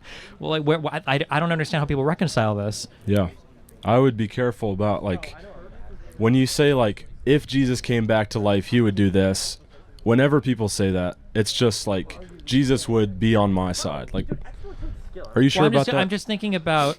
I'm pretty sure the guy that walked around, talking to lepers and being with poor people and challenging like the Pharisees and everything else, I have a hard time believing that he would be the supply side Jesus that Republicans seem to think he would be today. That I agree with that. I think that he came like not to be some political figure, and that's what the Jews at the time believed the Messiah was going to do. They believed he would free them from the Roman government, and he didn't. His revolution was spiritual, not political, and that flipped the world upside down. Yeah, but the spiritual doesn't matter when it's compartmentalized away from your actual acts. Right? I absolutely agree. That's why faith without works is dead. Yeah, but part of your works is the government that represents you as a people, and the conservative leadership that's chosen by the religious people in this country, I would say, acts in a largely immoral manner. It would be a way that I would be embarrassed if I was like a religious person to say this is my government, is a man that makes fun of illegal immigrants or has alligator Alcatraz or jokes about blowing up people. Like this is like the least Christian form of governance that I could possibly think of. This is ignoring his personal life. Yeah. I mean, I think that for a long part of my life, I thought that Christians were supposed to be passive in government, and we were kind of just supposed to do things like outside of politics, like don't get involved because we have like spiritual things going on. But I really think that if you are a Christian, you should be involved in government. You should be voting. You should be learning what our government is doing. You should want the prosperity of this nation. You should be educated about what's going on in politics. And I think that the Republican Party would like to claim that they reflect Christianity, but they really do a bad job at representing it. As far as the leaders in office, as far as Trump goes, they don't represent Christianity. They don't represent Jesus. And I think it's offensive when they say they do, because where are your works? Where's your fruit that comes from your faith? Okay. Well, I appreciate the conversation. Yeah. My only point is every knee will bow and every tongue will confess that Jesus is king. And it's going to happen now or it's going to happen after you die. So it's your choice. Okay. Appreciate it. Thanks a lot. Oh, we got ChatGPT 3.0. What do you got this time for me? Do you need some gloves? Nope, I'm good. Okay. I was just curious. I don't know much about this topic, but I was just curious about your stance on the, like how Trump is handling crime in big cities by sending in like the National Guard and stuff. How do you feel about that? He's not. It's just a joke. It's like a 12-year-old version of like, oh, I send the military somewhere and the crime all gone. It's just stupid. How do you think we should take care of crime? That's a hard conversation. So one of the big issues that I have with the Conservative Party being so absolutely batshit insane is that like you kind of need both sides to be having a conversation, because ideally there's some back and forth, and in that tension you discover things that make your position better than it would have been otherwise, and then you kind of like head down that road. But right now, like the Republicans have given up on governance. They can't. Literally right now our government is shut down for the longest it's ever been shut down before, with second place being under Trump's first term, because the Republicans just cannot fucking govern, and they rely on and they beg for Democrats to come in and clean up their fucking mess, as they've done over and over again, whether it was Obama after the housing crisis with Bush, whether it was Biden after COVID with Trump, and then whatever it's going to be after this fucking administration, assuming we survive it. It's just a joke. So the sorry. Yeah, about the crime. How do we? So for I don't know. I've heard like criminology people talk about how there are like different it's not popular with liberals, but things like broken windows policing. Like there are like spot policing things you can do where there are problematic areas that you like when police are there, crime goes down. There are other aspects that are outside of crime that can help. So things like having strong and stable families and households. Things like having like schools and after school programs and stuff. Because what is it? Idle hands or the devil's play thing or whatever. Like a lot of kids that are doing sports or team stuff or school extracurricular activities, so we don't have time to get up to no good. There are like economic opportunities that are available in cities that give parents the opportunity to work and fund their family, or children the opportunity to look forward to things that aren't just like criminal activities. Like crime is like a really big when people are committing crime. I think there's been like a breakdown at multiple levels in society for somebody to get there. Like from my upbringing, I can't even imagine like being a drug dealer. Like I don't even know where to buy drugs in high school. But I went to like a nice like Catholic high school. Like I don't know where the fuck I would get drugs. I don't even know where I would sell drugs. That sounds like some Breaking Bad shit. But then for other people, they're introduced into this life at a very, very early age. So it's easy to take a moral view on it, and say, well, this kid is better than that kid. And it's like, well, it's not even like I made the choice not to commit crimes. It just was never even an option to me. So yeah, I think that it's a hugely multifaceted approach, combating things like truancy, helping families. No, I know that whatever it is, it's not sending the fucking National Guard around and then tweeting about it. I mostly agree with you there. I think that strong nuclear families would really, really help crime go down, especially with dads staying in the home and stuff like that. I know you might think I'm going off on this, but I'm not. But my first question is, do you think that, which political party do you think is addressing these issues, or do you think no political party is addressing them? Do you think the liberal, or not, but like the left argument is like, oh, just give out these, it's a money problem. But from my experience dealing with people that are homeless, like at service projects or when I was a kid, it never was a money problem. A lot of people who were homeless had a lot of mental issues, or they just couldn't fend for themselves. So if they ever got capital, they wouldn't know how to use it. So do you really think that capital, like that the Democrats have done so far, just kind of spending money, like in California, they spent like $300 million or something like that on trying to solve the homeless issue, but there's still tons of homeless, and like they haven't really solved it. So do you think that Trump's way of going in there, trying to give, I don't know much what he did with the homeless people after he cleared them off the streets, I'm gonna be honest, I don't know if it was good or bad, but how come Democrats have not found a solid solution to take care of homelessness, or like to actually address people besides capital? And I'm also really upset that the church hasn't done enough to help people who are mentally ill, or like help people who are stuck on the streets, because I feel like that's a really important role from the church. I mean, I think Democrats are trying in cities. Like a lot of crime across the United States has fallen pretty dramatically since 1990. The 90s were the worst, and we never get credit for that. And then crime is higher in cities than it is in rural areas. But I mean, that's also like, well, per capita, that's not always even true. And like it's easier to commit crime in cities. It's like higher income disparity places. Like nobody wants to drive 10 miles to go rob a fucking Walmart, but your corner store down the street might be easier to target. I think liberals are working at it. There's a lot of different cities. Obviously, I'm sure there are a lot of different policies where people are trying different things. Like Kamala Harris was unpopular for the way that she, enforced, like she criminalized truancy, which I would argue might be a bit of an overstep, but she was trying to keep kids in school or whatever, and she used the criminal justice system to do it. I mean, yeah, it's whatever it is. It's not. I think that Trump is actively harming the conversation is my issue. It's like you've got a guy with cancer and he's trying like radiation and then it's not working, and then he starts chemo and then it doesn't do well, and then some fucking clown walks in and like punches him in the face, and the guy's like, okay, well, this isn't helping. He's like, well, at least I'm doing something. Like that's like the Trump approach to everything. At least I'm doing something. And conservatives will say that without a hint of irony. Well, at least he's trying something. It's like, no, he's not. He's just, not only is he not trying something, he's actively hurting the situation, because now we're not having a real conversation about what we should be doing about crime. We're not having a real conversation about what we could be doing about homelessness. Instead, it's all just become fucking meme warfare. So no, I honestly totally agree with you. I think I do think one thing real quick, you mentioned the money thing. Yeah. I do think that when it comes to things like homelessness, it's not just money. It's like a money and political will and like an expertise thing. Like you have to have good, effective programs that have the political will to support them long term, and then that are funded appropriately to do it. There are some people, like depending on what homeless populations you've lived next to, like you can put some dude in a house, this motherfucker's going to be crazy and fucked his whole life. Like he needs full-time care, he needs full-time, like that's going to be the case. There are other people that are in unfortunate situations that can be helped, with a bit of start. There are people with addiction issues.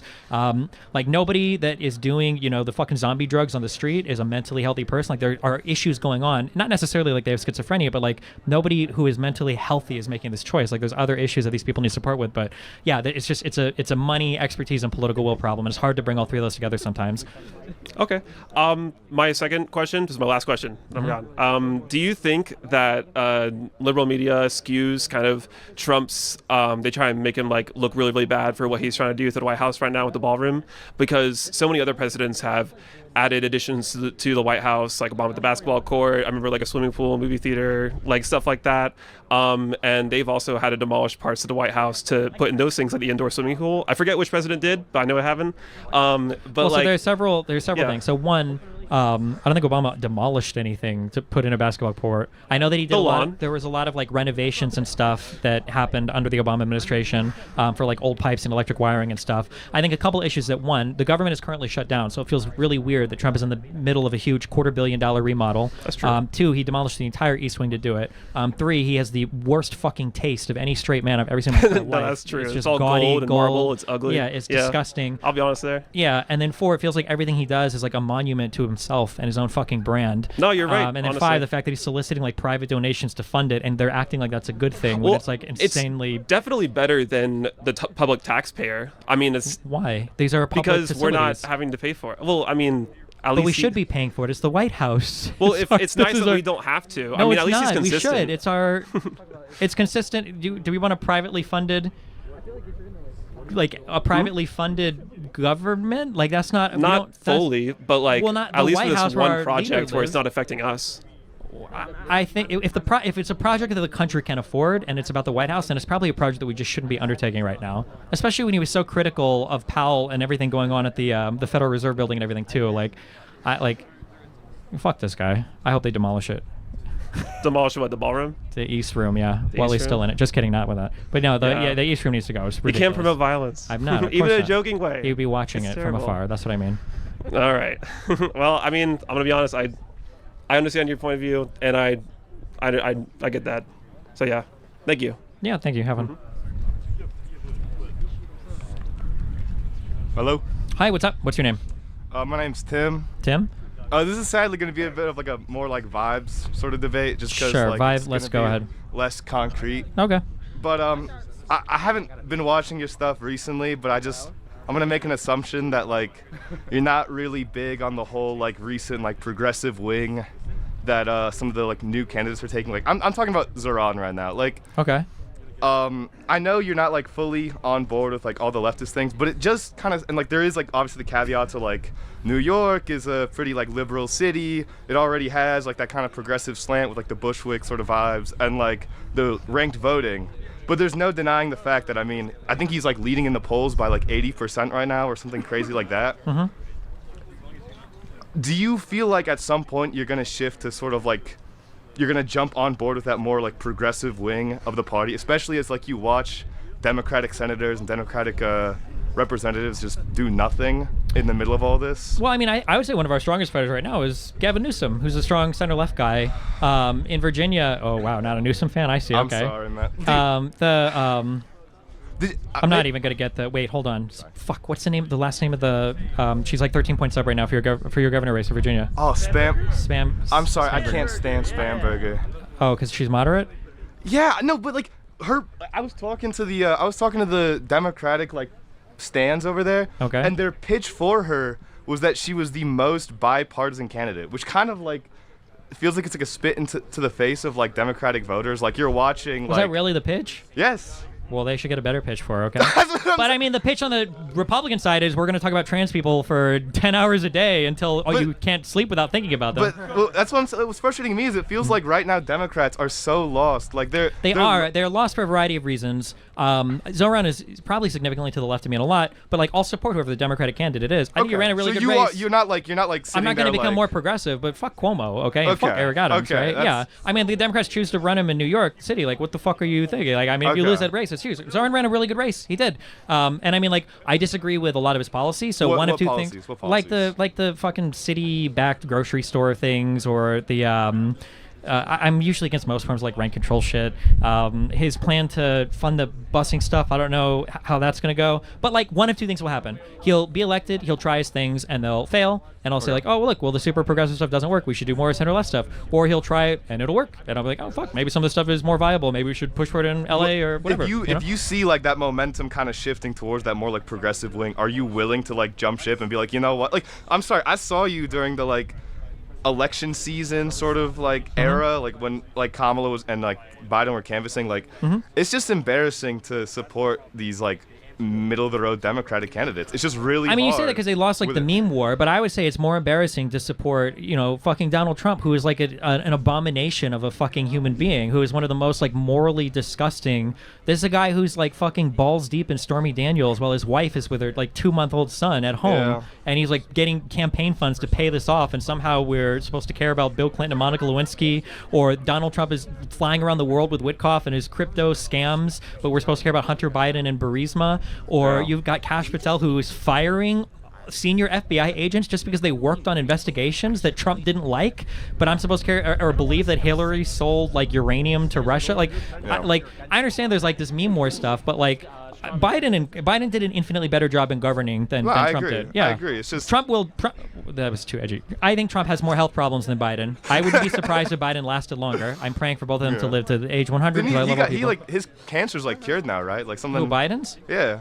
Maybe Biden should cure cancer on his own. He's got a magical body. He drives big cars. He eats good ice cream. Yeah. Okay, Biden's my king. He's living the life, dude. I agree that there's like this cringe around like supporting center-left Democrats, but I would argue a lot of that is the fault of like the center-left kind of like establishment media types. Like somehow like conservatives control all the media. Like on the left, like these people, and a lot of the people on the far left don't even care about politics. Like how embarrassing is it when we've had like all these crazy progressive, MLs, tankies, commies, whatever, for like 12 years, and where are their politicians? They have nobody. They've elected nobody. Their movement has gone fucking nowhere. Yeah. And then meanwhile, on the center right, these guys are, saying elections are rigged all over the place, and they're still voting and winning elections on their own, and even the popular vote. And on the left, you've got the messaging is so bad in the Democratic Party. Like, what are we gonna, what are they gonna do? It's like, motherfuckers, in a way, you are the messaging. Fox News doesn't say Trump's messaging is bad. Yeah. They do his messaging for him. They bring him on Fox News and they talk to him. And it's just, it's like that. Obama is okay. He was cool. Okay, Kamala, she was fine. Kamala was fine. Okay, Biden was cool. All right. Listen, but like when it comes to like, let's say like 2028, those primaries are coming on. Are you going like AOC like are you joining with that, or are you I'm just not gonna going to change like my political Pete beliefs. Buttigieg or what do you think is like going to be the most like narratively viable option? Like I feel like it is just gonna. Well, it might be the we're one with gonna the have biggest to- fucking paramilitary by 2028. We might be in full war by who knows. Right. It's impossible to predict. Like Okay. there's a world where your center left Dems, like your Gavin Newsom's, like continue to kind of like grow their. Stop doing that, Dude, okay? I'm Fuck sorry, you. like, Oh my god. Did you ever hear the like What? like the Panera breads? I could never get over that. What's Like I the remember Panera one bread time. thing? I don't know if it's true, but like there was like that one law he passed where he raised the minimum wage for everybody, but his like buddy who owns Panera Bread. Like he is like a legitimately like. Okay, well, corrupt the last time I was at politician. Panera Bread, their soup bowls were like $700, so they obviously That's don't need to fine, be. but in I'm here. not, like, writing Also, them. there's one of those fucking tip things at every single counter now that I go to that start at like 20%. I'm tipping 20% at fucking Starbucks Yeah. because I'm being guilt tripped at the counter. What the fuck? But it's Okay? just weird that he's like making law like the. I don't most even know. blatantly Also, I don't know if corrupt that's true. I feel like if I Okay. look that up, that's not going to be exactly true. I heard it once. Like I'm sorry, I'm Oh, not okay. like the From a most- conservative? No, actually, From mine's Jesse Water? my- From no, who? it was like a normal left-leaning dude. It just we're reading it in class one time. I'm like, oh fuck, Okay. that's crazy. All right. But I would love for you to fact check that. I've just Sure. heard that before. He's like he seems like, and like the high-speed rail, which like never gets finished ever, and they just keep dumping money into it. Like, Yeah, we have problems. That's where our abundance people come in. Our wonderful, strong, upcoming center. Oh, you hate but them then all, don't no, you? but even then, it's like I like them, I agree with them, but then it kind of just feels like, hey, we should like be Bill Clinton again, and then just throw trans people under the bus and call it a day. Like that's not. That to me doesn't sound like a very satisfying. Saying that trans pitch. women and cis women need to be competing at the Olympics together is not throwing trans women. Saying that that's a dumb position is not throwing trans people under the bus. Okay, I think we can have a good position on trans people that doesn't involve them playing sports in the NCAA together. Okay, But there is some. It just kind of feels like Democrats are like scared to like stand up for their own beliefs. Like I say what you want, but there is something powerful about like Zoran like being willing to hold up a trans flag in a pride rally. Like Didn't Biden literally do this shit? Didn't we have the rainbow-colored fucking White House lawn and all the conservatives got super mad at it? Didn't I just watch, was it Tim Pool or Joe Rogan, who tweeted out the other day, or maybe it was Matt Walsh, was like, Yeah. Biden had trans tits on the fucking White House lawn. The guy was like losing his fucking mind.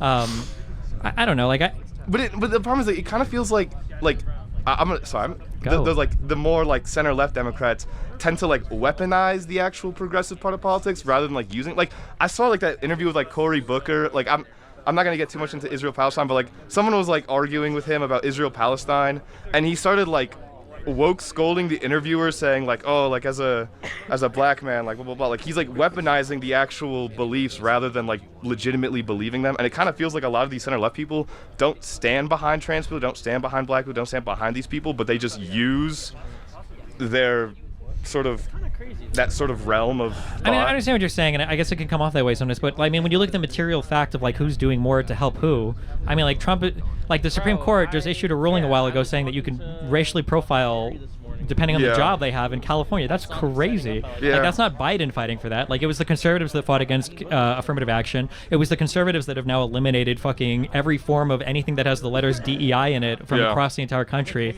Like, I think materially it's pretty clear, you know, where one side stands over the other.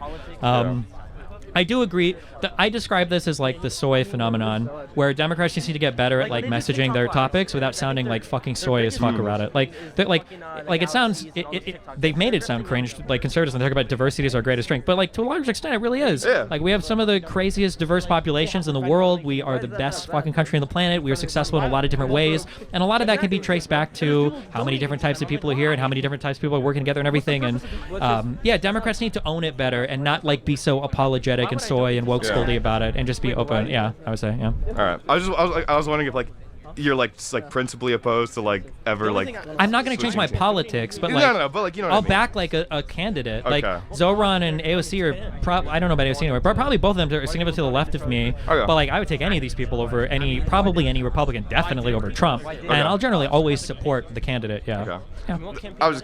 My last question is basically like, okay, let's say. Best case scenario, like whoever you Newsom, your Buttigieg, whatever, like they sweep the White House, sweep the Senate, sweep the House. What do you do after this? Like the norms have already been broken. Yeah, I think you have to do what you can to hold all the prior Republicans accountable to the maximal extent possible. This idea of like we need to forgive and move on. What does that mean? I'm sorry. What does that mean? It means whatever is chargeable for anybody. Bring back all the Trump lawsuits, the Mar-a-Lago stuff, the Jan 6 stuff, and then indict as many people that have been involved in as many like illegal schemes as possible. I would argue, I don't know, there's a stupid Latin term for this, like you can't criminalize past behavior, but it feels like anything involved with like the fucking Trump coin and the Melania coin, this is just insane to me. Every single Hatch Act violation, every single one of those motherfuckers should be prosecuted using the military to support your, all of that, whatever they can charge, that needs to be like down the fucking line. That would be a start. But yeah, we can't like walk away from this and just say like, oh, you know, everything's going to be normal in the future, because Republicans will act the same way if they have the opportunity to. So yeah. I have one last point. Okay, you said one last point like 3 times, so go. Final point. Yeah. Sometimes I'll watch your streams and you have like your orbiters. Dude, when you say stay safe, that's such a I feel like that's so weird. I don't know why. It feels like you're like threatening your orbiters every time I hear that. You're like, oh. Like whatever you're talking about, like Medicare or whatever, and you're like, maybe hey, I am threatening them. Stay safe, man. Like it's every time I hear that, I think you're like. You're just a paranoid. How old are you? 18. Jesus. So you're a paranoid college kid, okay? When you become an adult, you appreciate the stay safe and okay? So it's have fun. Weird. It's like say goodbye or like love you, bud. Like I don't know. Thanks for coming. Have some more love in your eye, man. I have so much love. All right. Stay safe, man. Okay. Especially you. How's it going? Hey, what's up? What's up?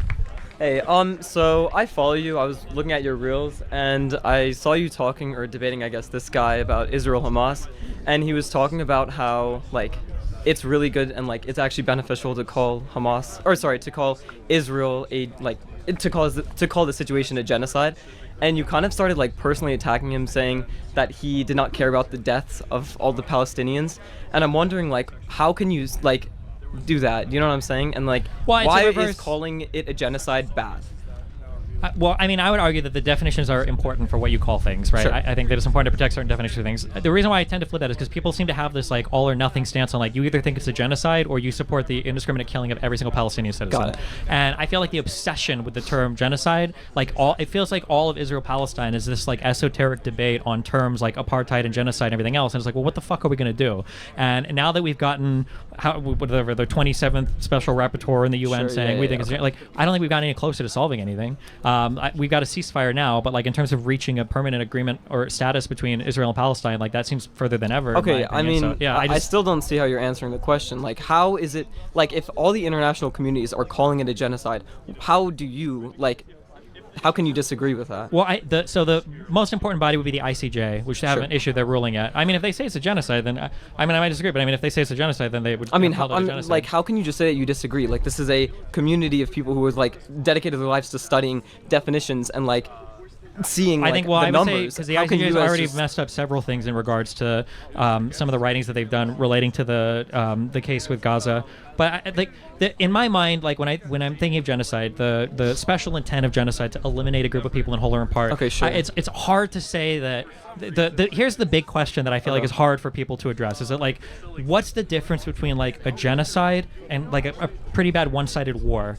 And I feel like for anybody, it's basically just like if there's like a war where one side seems like to have a lot more power than the other, then that's like always a genocide. That's what it feels like to me. I mean, okay, I would argue that like the opinion of this international community is a lot like more valid than I would say yours, and so that's why I would say I would like categorize it as a genocide. But I would also say like that. Well, just to be clear, also, if you want to to classify it as a genocide because they all say that's fine. I'm not going to fight with anybody. Okay, yeah, sure. But I guess can we go back to like my I guess initial question? How does not calling it a genocide like harm it, like the cause? Because I mean, in the video you were saying that calling it a genocide does absolutely nothing, and I would say that is just not true. I feel like calling it a genocide raises awareness, and you were saying it does nothing because the squo is bad. So why would? Because it doesn't. Because the people that are pushing to call it a genocide have nothing to do past that. They just say it's a genocide and that's it. It's I mean, like, that's okay, not true at all. I would disagree with that. What are the solutions that have been offered by the pro-genocide I mean, I crowd? think calling it a genocide can raise awareness. We Raising got awareness can awareness. put Everybody pressure. on the Yeah, planet sure. knows about Israel Yeah, Palestine. raising awareness can have people like private donors donate and actually like give food to like starving Palestinians. I would say that's one. Two, I would say putting like pressure on like political regimes is also going to help with that. I would also, I mean, I think that calling it a genocide can raise awareness, and awareness is always good. What do you like? I guess let's reword this. What does calling Trump a fascist do? I agree, but what does calling Trump a fascist do? I mean, I don't think it necessarily does much on its own. So then why are you here? Because I don't just call him a fascist. I've got a ton of prescriptions past it, and I got a ton of good reasons to say he is a fascist. But Okay, if somebody I mean- wants to say like, well, I don't necessarily think he's a fascist, but I agree with you on everything else, then I would just say, like, okay, fine, and that would be it. Like Wait, sorry, same say thing that with like again, say that again. what if somebody were to say like, well, I don't know if I would say that Trump is a fascist, but I do agree with like your prescriptions, and I think everything he's done is bad. Then it's like, okay, sure, but then I wouldn't care. If somebody for Israel Palestine is like, well, you know, like I think it is a genocide. I guess I understand you think it's not a genocide, but like, do we agree like on all these things that should be done? I'm like, okay, yeah, sure, but like that's never it. It's I like still it's think like calling it a genocide is like the extreme, not the extreme, sorry, but that is like a word that would like raise a lot of awareness. Do you know what I'm What have saying? we gotten for it? What have the Palestinians gotten for it? I don't know, like $3 billion of like funding to like They were help already the highest solve aid their- recipients in the world prior to October 7th. Like, who cares? It's not about Who money. cares? It's about I solving. mean, yeah, I who think it cares? is It's not a lot about money. It's about solving the I think actual it's- issue. I think it's a lot about money. I would say. I would say that. It's not. It's about having a country. It's about having a state. It's about having dignity. It's about being able to walk to a place without going through some Israeli checkpoint. Or it's about being able to enter or leave a country, to have a country to call your own. It's not just about getting aid money. All right, wait. So, okay, can you like go back? I guess what's your like overall view on this issue? I've heard some things, but I don't know. that there has to be some permanent final status between Israel and Palestine, where they make a final territorial sovereign settlement between the two entities. A Palestinian state needs to be created somehow. Should probably resemble something close to the 67 borders, and they should have their own sovereign government that's not permanently blockaded or barred from having a military or whatever else Israel wants to do, like they do right now, basically with the West Bank, the Gaza Strip. All right, yeah, sure. And you don't think that like categorizing this as a genocide will help at all? Personally, I don't. I mean, if the people calling it a genocide wanted to push for something else on the back of that, maybe. Like, if there were a bunch of people who were like, it's a genocide and that's why we need to do X, Y, Z, it's like, okay, sure, maybe. But I don't really hear anything from that crowd ever. They're just like really obsessed with the term, it seems. I don't know. I just think, I don't know. I guess so. All right. Okay. Thank you. I appreciate the convo. Yeah. What's going on, man? Hey, what's up, buddy? Quick question. My Yeah. name's Elias. For your consent, is it okay if I record this conversation? Go for it, yeah. All right, sounds good. So I just wanted to go back to, I guess, like a political party discussion. So I lean conservatively, but I wouldn't consider myself like a MAGA. I think there's would you say there's like a fine line between conservative and MAGA, like differences? Depends. Do you think that Kamala Harris would have been doing a better job at this point than Trump? Honestly, I would say the same. I wouldn't say better. You're hardcore MAGA then, yes. I'm hardcore MAGA? Yes, 100%. All right.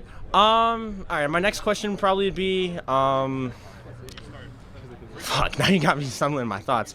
Do you think political party-wise, we should have more support for more than just Democratic or Republican? Do you think we should have more expression for like that in-between gray area? I just want to hear your thoughts on that. I feel like in primaries you can have a lot of different candidates. Like Ossoff and Warnock are quite different than like senators from California or New York, or like AOC is much further to the left than your purple Dems in House seats. I feel like primaries have a healthy level of different political positions expressed. I don't know if our Congress is necessarily built for like a multi-party parliamentarian system or whatever. Yeah, for sure.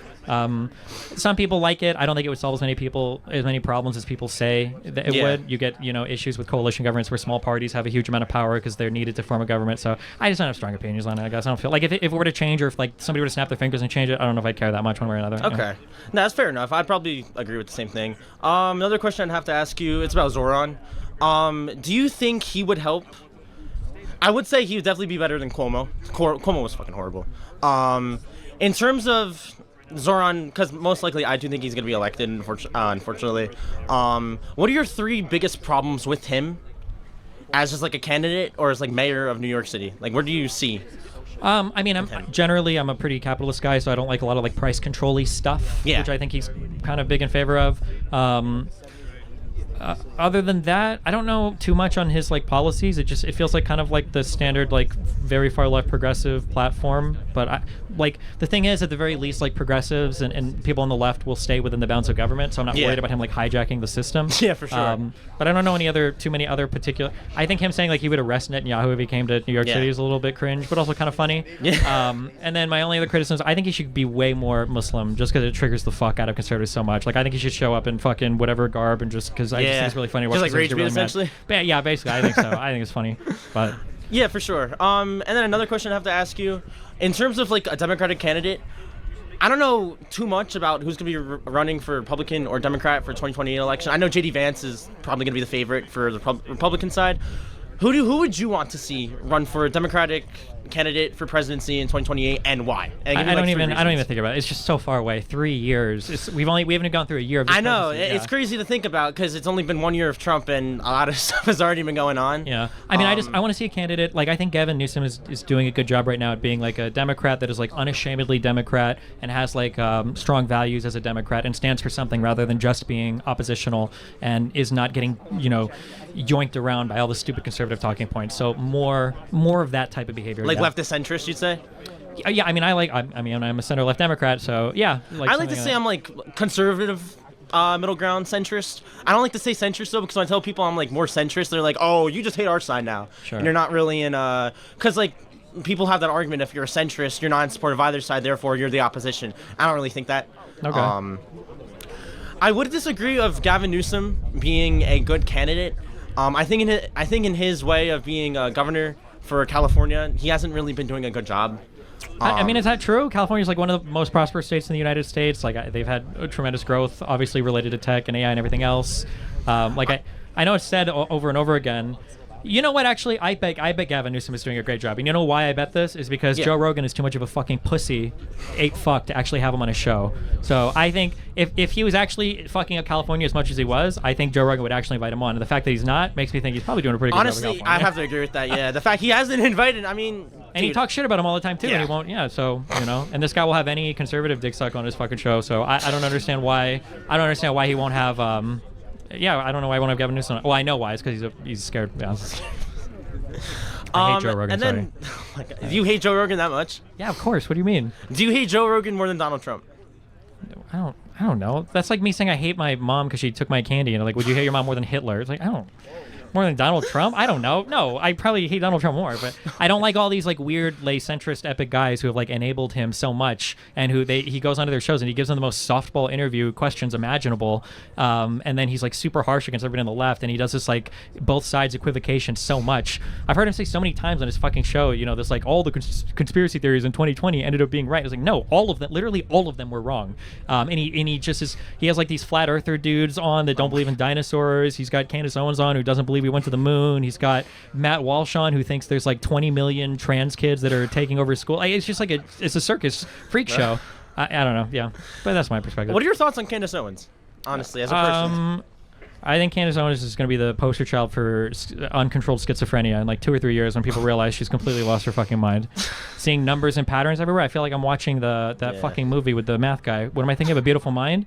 Jesus Christ. She's like standing in the room and it's like, oh, Israel. Macron's wife, huge cock. Like, it's just fucking 69. It's just crazy. Yeah, I don't know. Bro. All right, thank you for your time, man. I appreciate you being here. You know, I love open dialogue, so it's a great conversation. Thank you. Cool. Thanks a lot.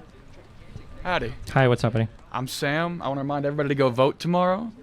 But my question is, what do you think of this far-right evangelical takeover of our government? And what do you think the solutions are to this blatant anti-Americanism that they're spitting? Because what is it? You said 14 million Americans are losing there? 40. 40? For a snap. And Lord knows how many children that is. Yeah, the one issue people need to identify is like Republicans never break their promises because they're always redefining words. Like a promise that they made over and over again is we're not cutting back Medicaid benefits, and they'll still say that they haven't cut back Medicaid benefits. They've just changed the eligibility, or or we're not getting rid of SNAP or whatever. Like these are people who should be working anyway, or we're not starting any new wars. This is just they haven't said special military operation yet, like Putin did, but yeah, I mean. What do you do about it? The problem is this has been like 30 years in the making on the Republican side. And if you watch politics, like it's just as somebody that grew up listening to Michael Savage and Rush Limbaugh, it's very funny to hear conservatives say, you guys called us Nazis, so what do you expect? And it's like, you guys have been calling us commies and socialists forever. Like, what do you mean? Back when communist was like the worst thing you could call somebody. So whatever is like going to be done, it has to be like an unwinding process. It's going to take some time. There needs to be like a strong reformation of like the whole conservative apparatus. Like if you're a never Trumper conservative, you know, your like political career is destroyed. Watching there's a documentary movie called The Last Republican about Adam Kinzinger. It's a really, really good movie. I highly recommend it for anybody who hasn't watched it.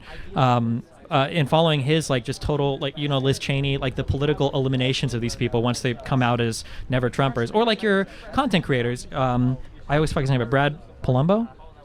Yeah, like finding these guys that are like conservatives but don't become liberal or don't have to like eventually acquiesce to all the Trump stuff is very difficult. It's very hard to live in that environment. So, yeah, it's gonna have to be like a whole reformation of that side of things. But I think I really agree with that. The Christian church in the United States, as it is like more of a propaganda apparatus than it is anything else. Yeah. And I hear people coming up here talking about Jesus and all that, and like then very much skirting all of your points about them cutting the SNAP benefits. And I just think it's despicable. But, yeah, it feels like religion is a thing you practice in your house of worship, and then as soon as you leave, you know, you're gone for 7 days until you come back next Sunday, and it's very disappointing to me that somehow that doesn't, you know, filter out into the actual decisions they make with regards to governance. Like, that's crazy to me. Yeah. But I appreciate your time. Cool. Thanks. I appreciate it. Hey, what's up? Hey, what's up?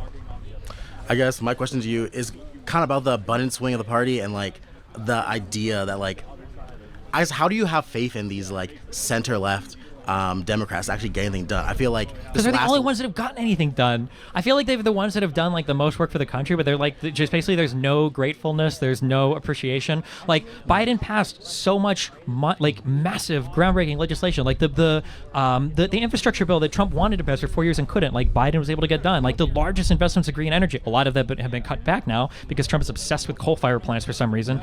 You know, came under Biden, or the American. What was it, the rescue plan, or the big like stimulus and the big like all of the money that went out to like the state and city governments and everything at the end. Like Biden did so much, and there's just like nothing said about it because he's not tweeting enough. I mean, my question then would be like, what did that actually amount to now? Like, you can do all these great things, but if when it counts you choke, then. Well, when you say choke, the thing that he choked was he just didn't tweet enough, because apparently Americans their entire political outlook is just shaped by what they see on Twitter and Instagram. Like when you've got people, you know, not to dog anybody, but like when people in Pennsylvania are telling you that like illegal immigration is their, you know, most important voting thing, it's like bullshit. What the fuck? There's no way this is the most important thing in your life that, you know, fucking Miguel is down at the immigration office like stealing your job in Michigan or in Pennsylvania or in some swing. Like, I don't believe this. And then the fact that when Trump comes up, he talks about all these things, right? Like, what are the big issues? Well, crime was one of the biggest issues, and I've solved it in 4 cities. Like, no, you didn't. Or like illegal immigration is the biggest issue, and he went from 10 million illegals to 25 5 million, and are they all still here? Like, or when drag queens were supposedly transing all of our kids, like these issues are like so huge, and then they go away instantly, which makes me wonder, like, were they ever issues at all? Like, what the fuck? I mean, what's it called? He has an ability to make these people feel as though they're being solved or like handled in a way. Like, even if it's bullshit, like his voters believe that he's doing something, and the idea that like Biden could pass all this legislation but like never get the people to believe it is like a failure on his part. Like, and also you can see this with like other candidates that are running now, like whether that be like Zoran or like Omar Fatef or like any of these other like more progressive voices in the party. Like, they're actually able to inspire this like belief and like positive thinking in a way that like Biden, Harris, Clinton, like all the other people can. So I don't know. I agree. There's an issue there, but like Trump can't do it either. It seems like he can, but the reason why Trump can do it is because every other part of his Republican apparatus is helping him. Like, when Trump says a lie, Mike Johnson is on every media network helping to sell that lie. Everybody on Fox News is also supporting that lie. Every single alternative media guy on Twitter is supporting that lie. But that wasn't always the case, though. Like, we can go back to like 2015, 2016, right? It was. No, it was not. In 2015, 2016, when he was first running, he definitely had to fight against. Yeah, and then he won. So like, why can't like these like creatures of like the Senate and like our government like learn how to do that after being in office for like 40 years? Because I think that it's like because Democrats are trying to govern the country and Republicans just think everything is an epic meme.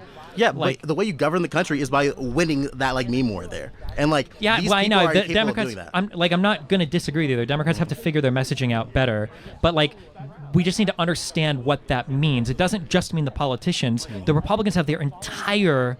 Are you familiar with like Dominion and everything that happened with this? What, like energy or I don't know, the voting system? So the voting system. So I will say I have watched like all your stuff on that. Oh, okay. Yeah. So then you are familiar, right? Yeah. Yeah. So for people that don't know, right? Like, so there was a lie that was spread by Donald Trump's campaign, by Sidney Powell and all these other degenerate fucks, that Dominion voting systems were rigging elections. Okay, and all of those things that were lies, Trump's campaign knew they were lies. He took them to Fox News and told them to spread this information. The Fox News brain room, they called it, the fact check room, they knew that they were lies, and they were complicit in it. They spread all of this, right? And then meanwhile, Jake Tapper is still publishing books about how Biden is senile. Like, what the fuck? I mean, okay, I understand that. Like, my thing though with like Biden is like, I think part of the reason why we're in the situation we're in right now is because like when it came to like actually like punishing like the Trump admin and like all these people who like try to like overthrow our country, you did like jack shit. You like decided like appoint Merrick Garland where he like wasted like 2 years of your time doing all this. Talk to me about it. You're not gonna find Merrick Garland defender here. Okay? I agree with you 100%. I'm just saying that the buck stops with like Biden. Well, yeah, no, the issue, I agree with this. So the issue is that like Democrats have to,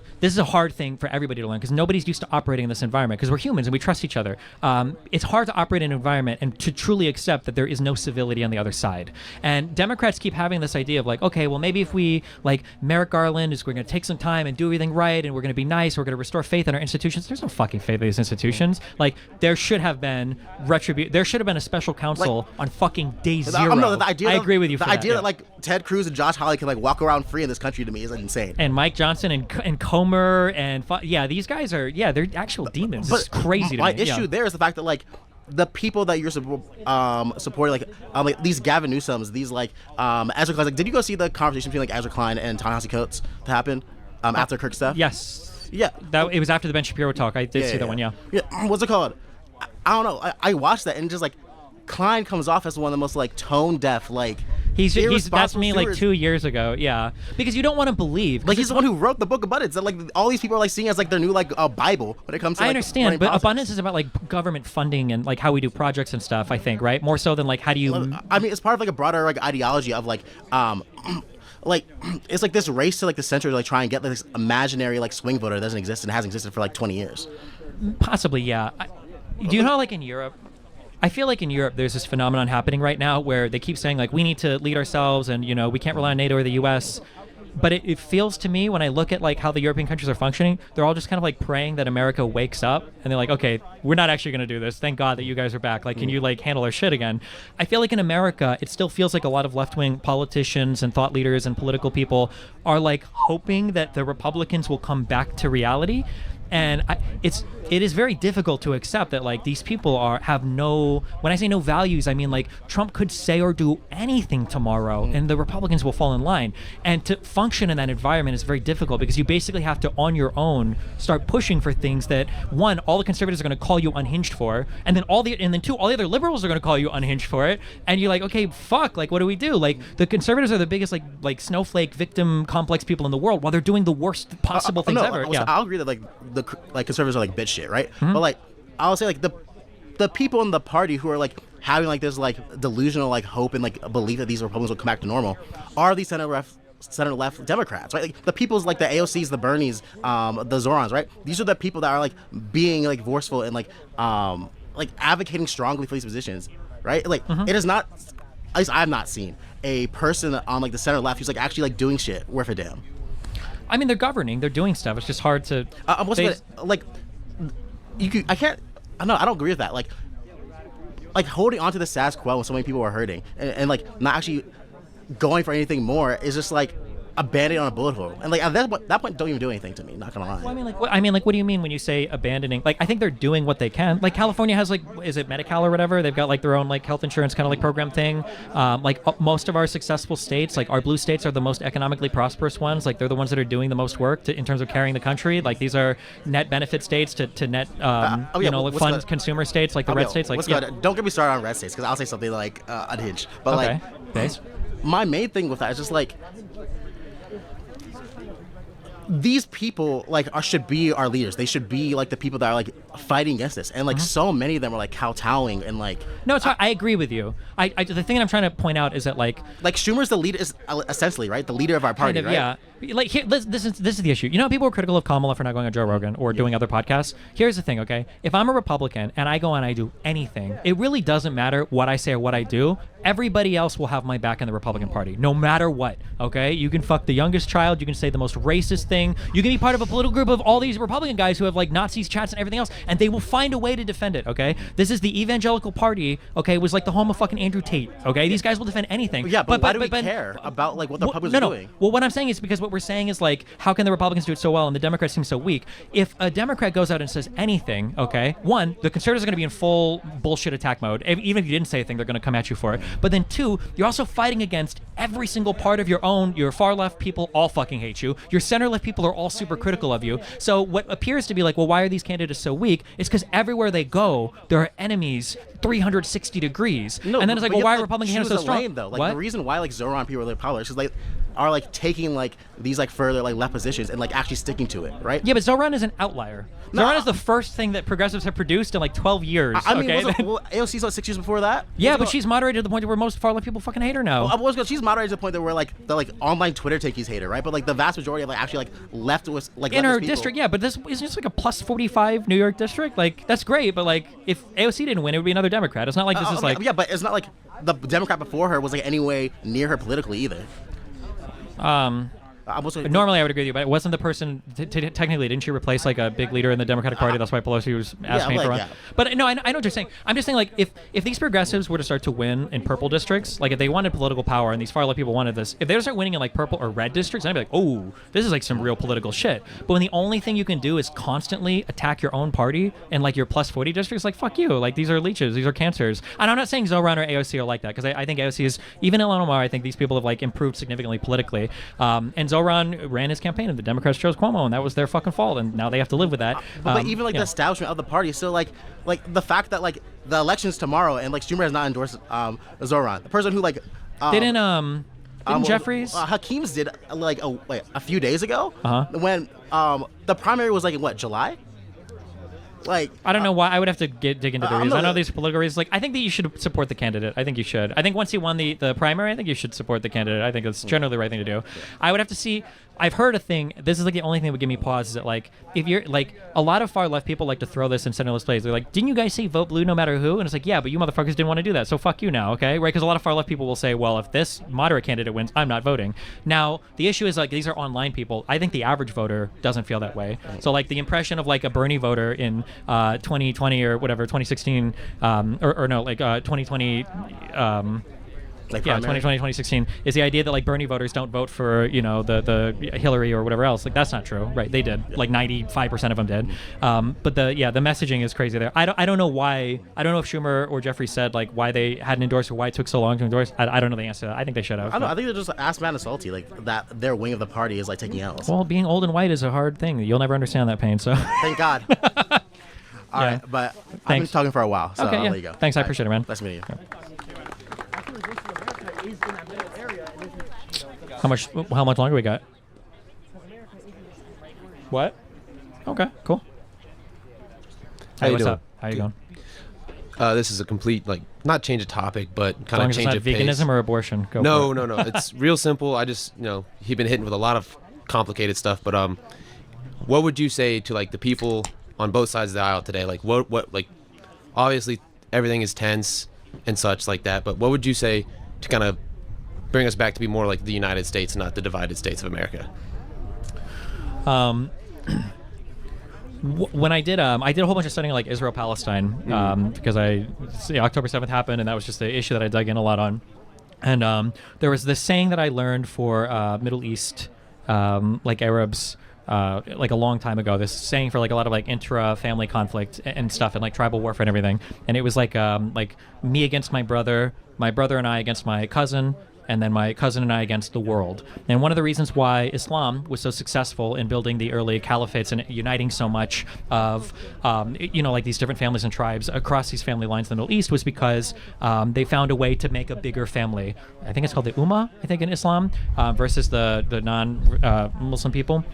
One thing, when I think of that, when I look at America today, I feel like I don't think that we have any concept of us against the world or us against any problem anymore. I think that everything has become like hyper partisan, such that like if 9/11 happened today, I don't know what, I feel like we would just immediately descend into civil war. Like I feel like we're at like the highest risk of like terrorist attack to destroy this country that we've ever been in before, because we're not united on solving any problem. We don't even agree on what our problems are. Every single problem is a conspiracy. Every single issue is like some deep state government body, some anti-vaxxer, some whatever. It's just like we're incapable of approaching anything. And I think the saddest things, one of the saddest things I think, especially growing up, my mom and dad are right into MAGA now, but like growing up, I would always hear like all these great things that America does for the rest of the world, like the Reagan, Gorbachev tear down this wall, and the beacon of shining light of democracy, and even for all the faults America might have, and even college students say we have, like America led the world in social issues, like we were really big for pushing for rights for trans people and gay people and everything, and like we're very progressive like that socially. Like America did so much cool, good stuff to be like a role model for so much of the rest of the world, providing security for a stable Europe after the fall of the Soviet Union, so much stuff, and now we're just like. When I heard about cool things in America, I could never imagine somebody saying, and this is when America finally was awesome by kicking out all the brown people to El Salvador. It's like, damn, that's like a harsh thing to read, right? Like for the inscription on the Statue of Liberty in Ellis Island and taking in all these immigrants, I've never heard these cruel stories of America. And I wish that we could move away, and unfortunately it sounds partisan, but like I feel like one of the most disgusting things that exists in our political system today is MAGA celebrates cruelty, and it's just not.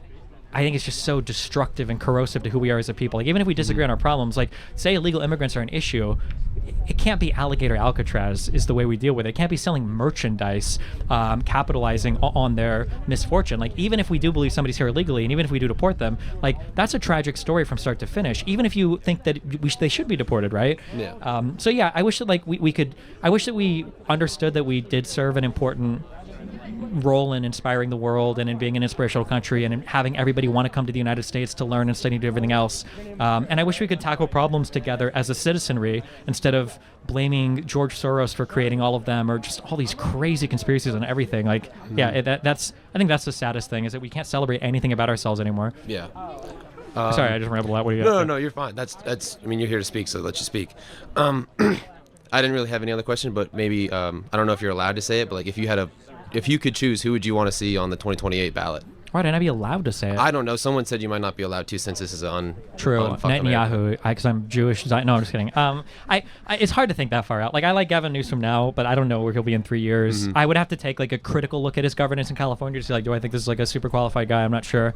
I like I personally like Pete Buttigieg, but I know there's a lot of people that don't like him for different reasons, and I don't know if he could be like a presidential kind of person. But there's so many 3 years from now. Yeah. We're trying to survive the fucking midterms right now. So yeah. I get that. Yeah. All right. You have a great day. Cool. Thanks. All right, Steven. Hi. What's up? What's your question? We're going to do one more question after this, but I just have a question. Are you cold? Nope. Not now. I got this nice, comfy cardigan. I was gonna What is this say, thing?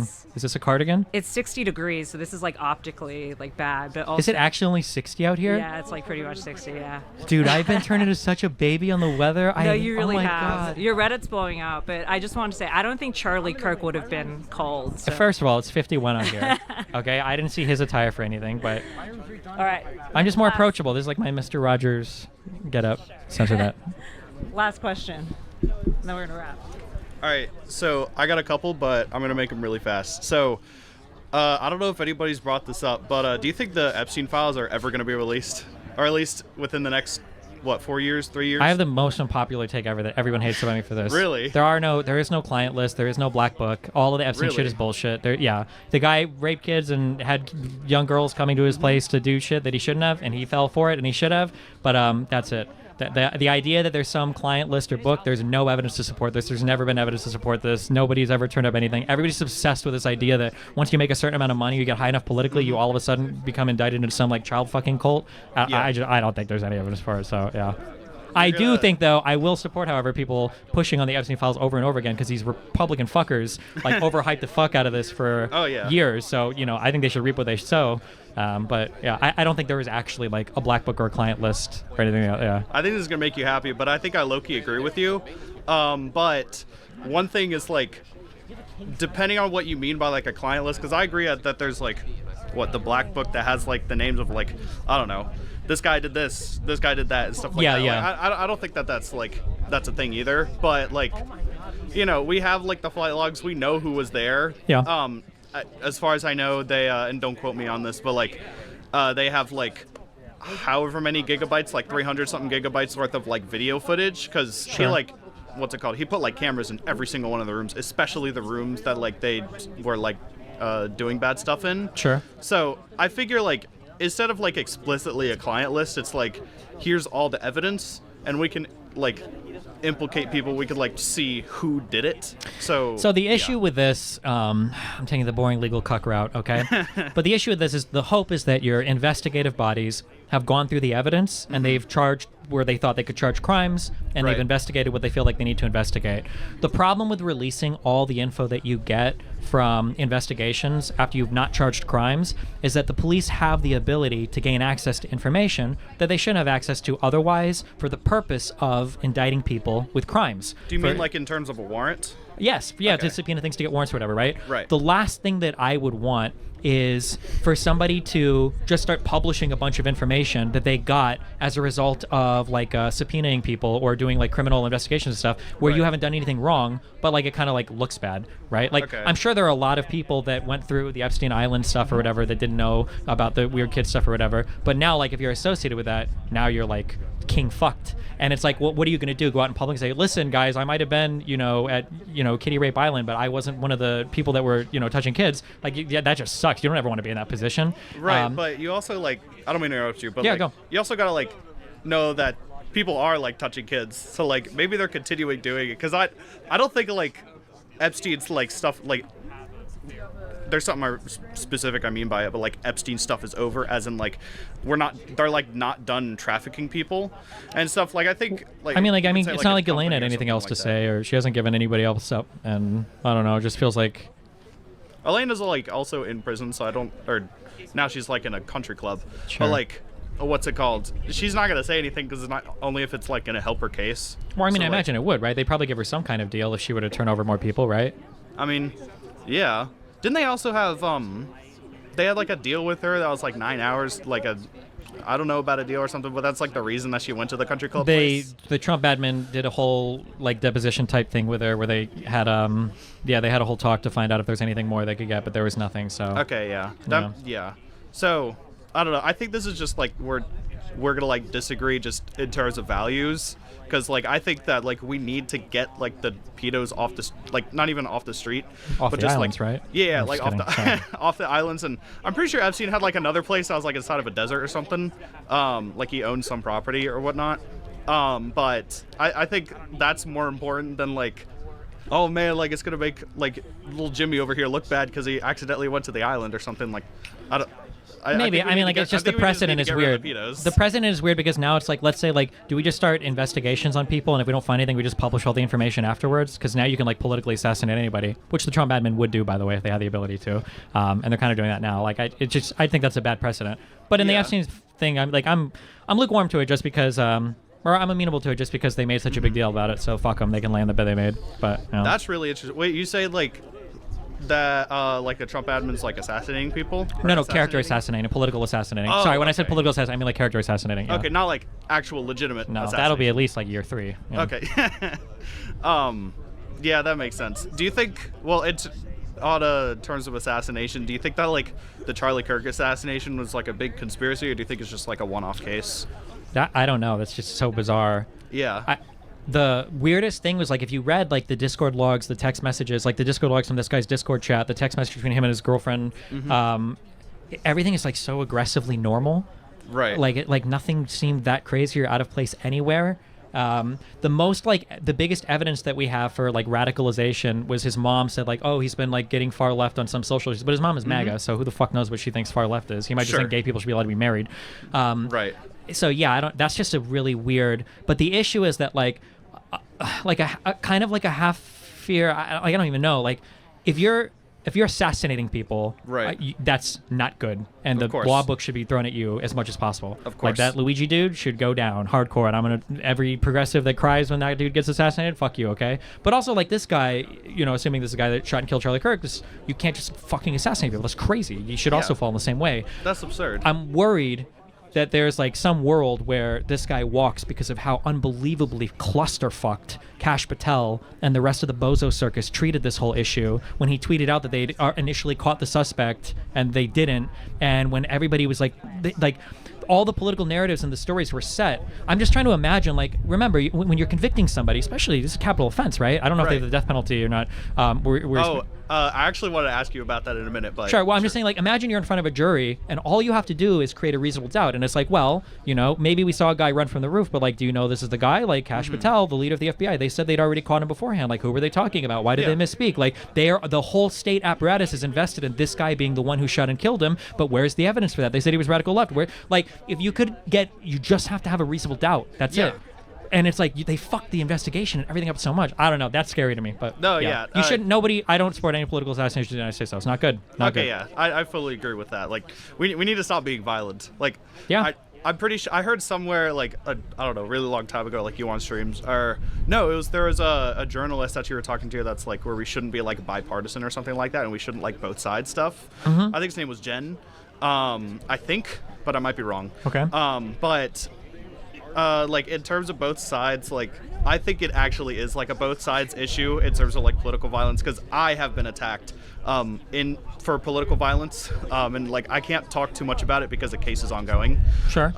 But when I say both sides, don't both sides it. What I'm saying is that like the far right. No, I shouldn't say far right. Like the political leadership on the right seems to welcome it, and all of the large like messaging people on the right seem to be pretty okay with it on the right.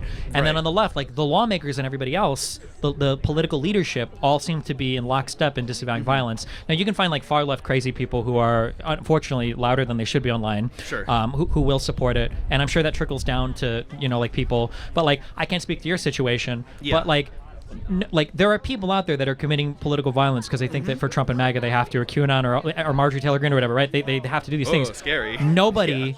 I don't know your situation, but I seriously doubt whoever attacked you was like, I'm doing this for Joe Biden, right? Like I have no idea. Yeah, it's always like way more radical shit. So I think that's a problem. Right. Yeah. And again, I don't want to like talk too much about the case for like legal reasons and stuff.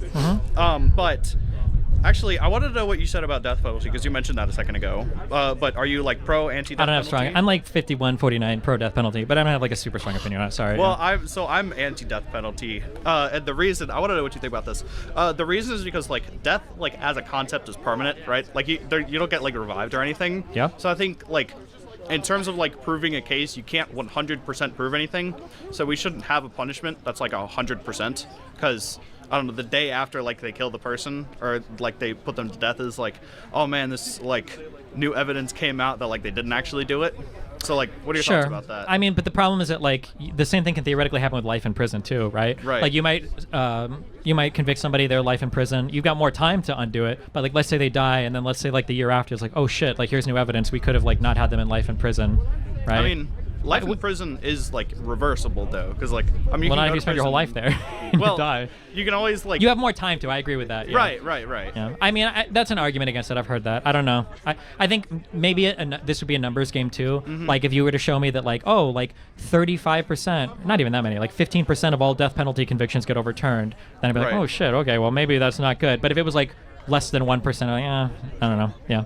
I But- just know that like it's above like 0% that like innocent people get put to death because Sure. like they couldn't prove it or they like false confessions, you know? Mhm. Because like every single piece of evidence can technically be forged or can technically be falsified, like false confessions, like forged documents and stuff like that. Yeah. Even like doctored footage now that like AI stuff is coming out, right? Sure. So like I don't think we should have like a punishment that's so 100% so irreversible, because life in prison is reversible, technically speaking. Yeah. Right? No, 'Cause- that's probably the strongest argument in favor of Right. So I don't know. That's what I just want to know what you think. Also, I don't know if I'm allowed to, but could I shake your hand and get a picture? After this, yeah. Okay. Yeah. Cool. Absolutely. Okay. Thanks a lot.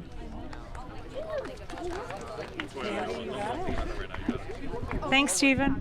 Thank you, Z. We appreciate it. Yeah. I don't think I could take this off, Tambi, so.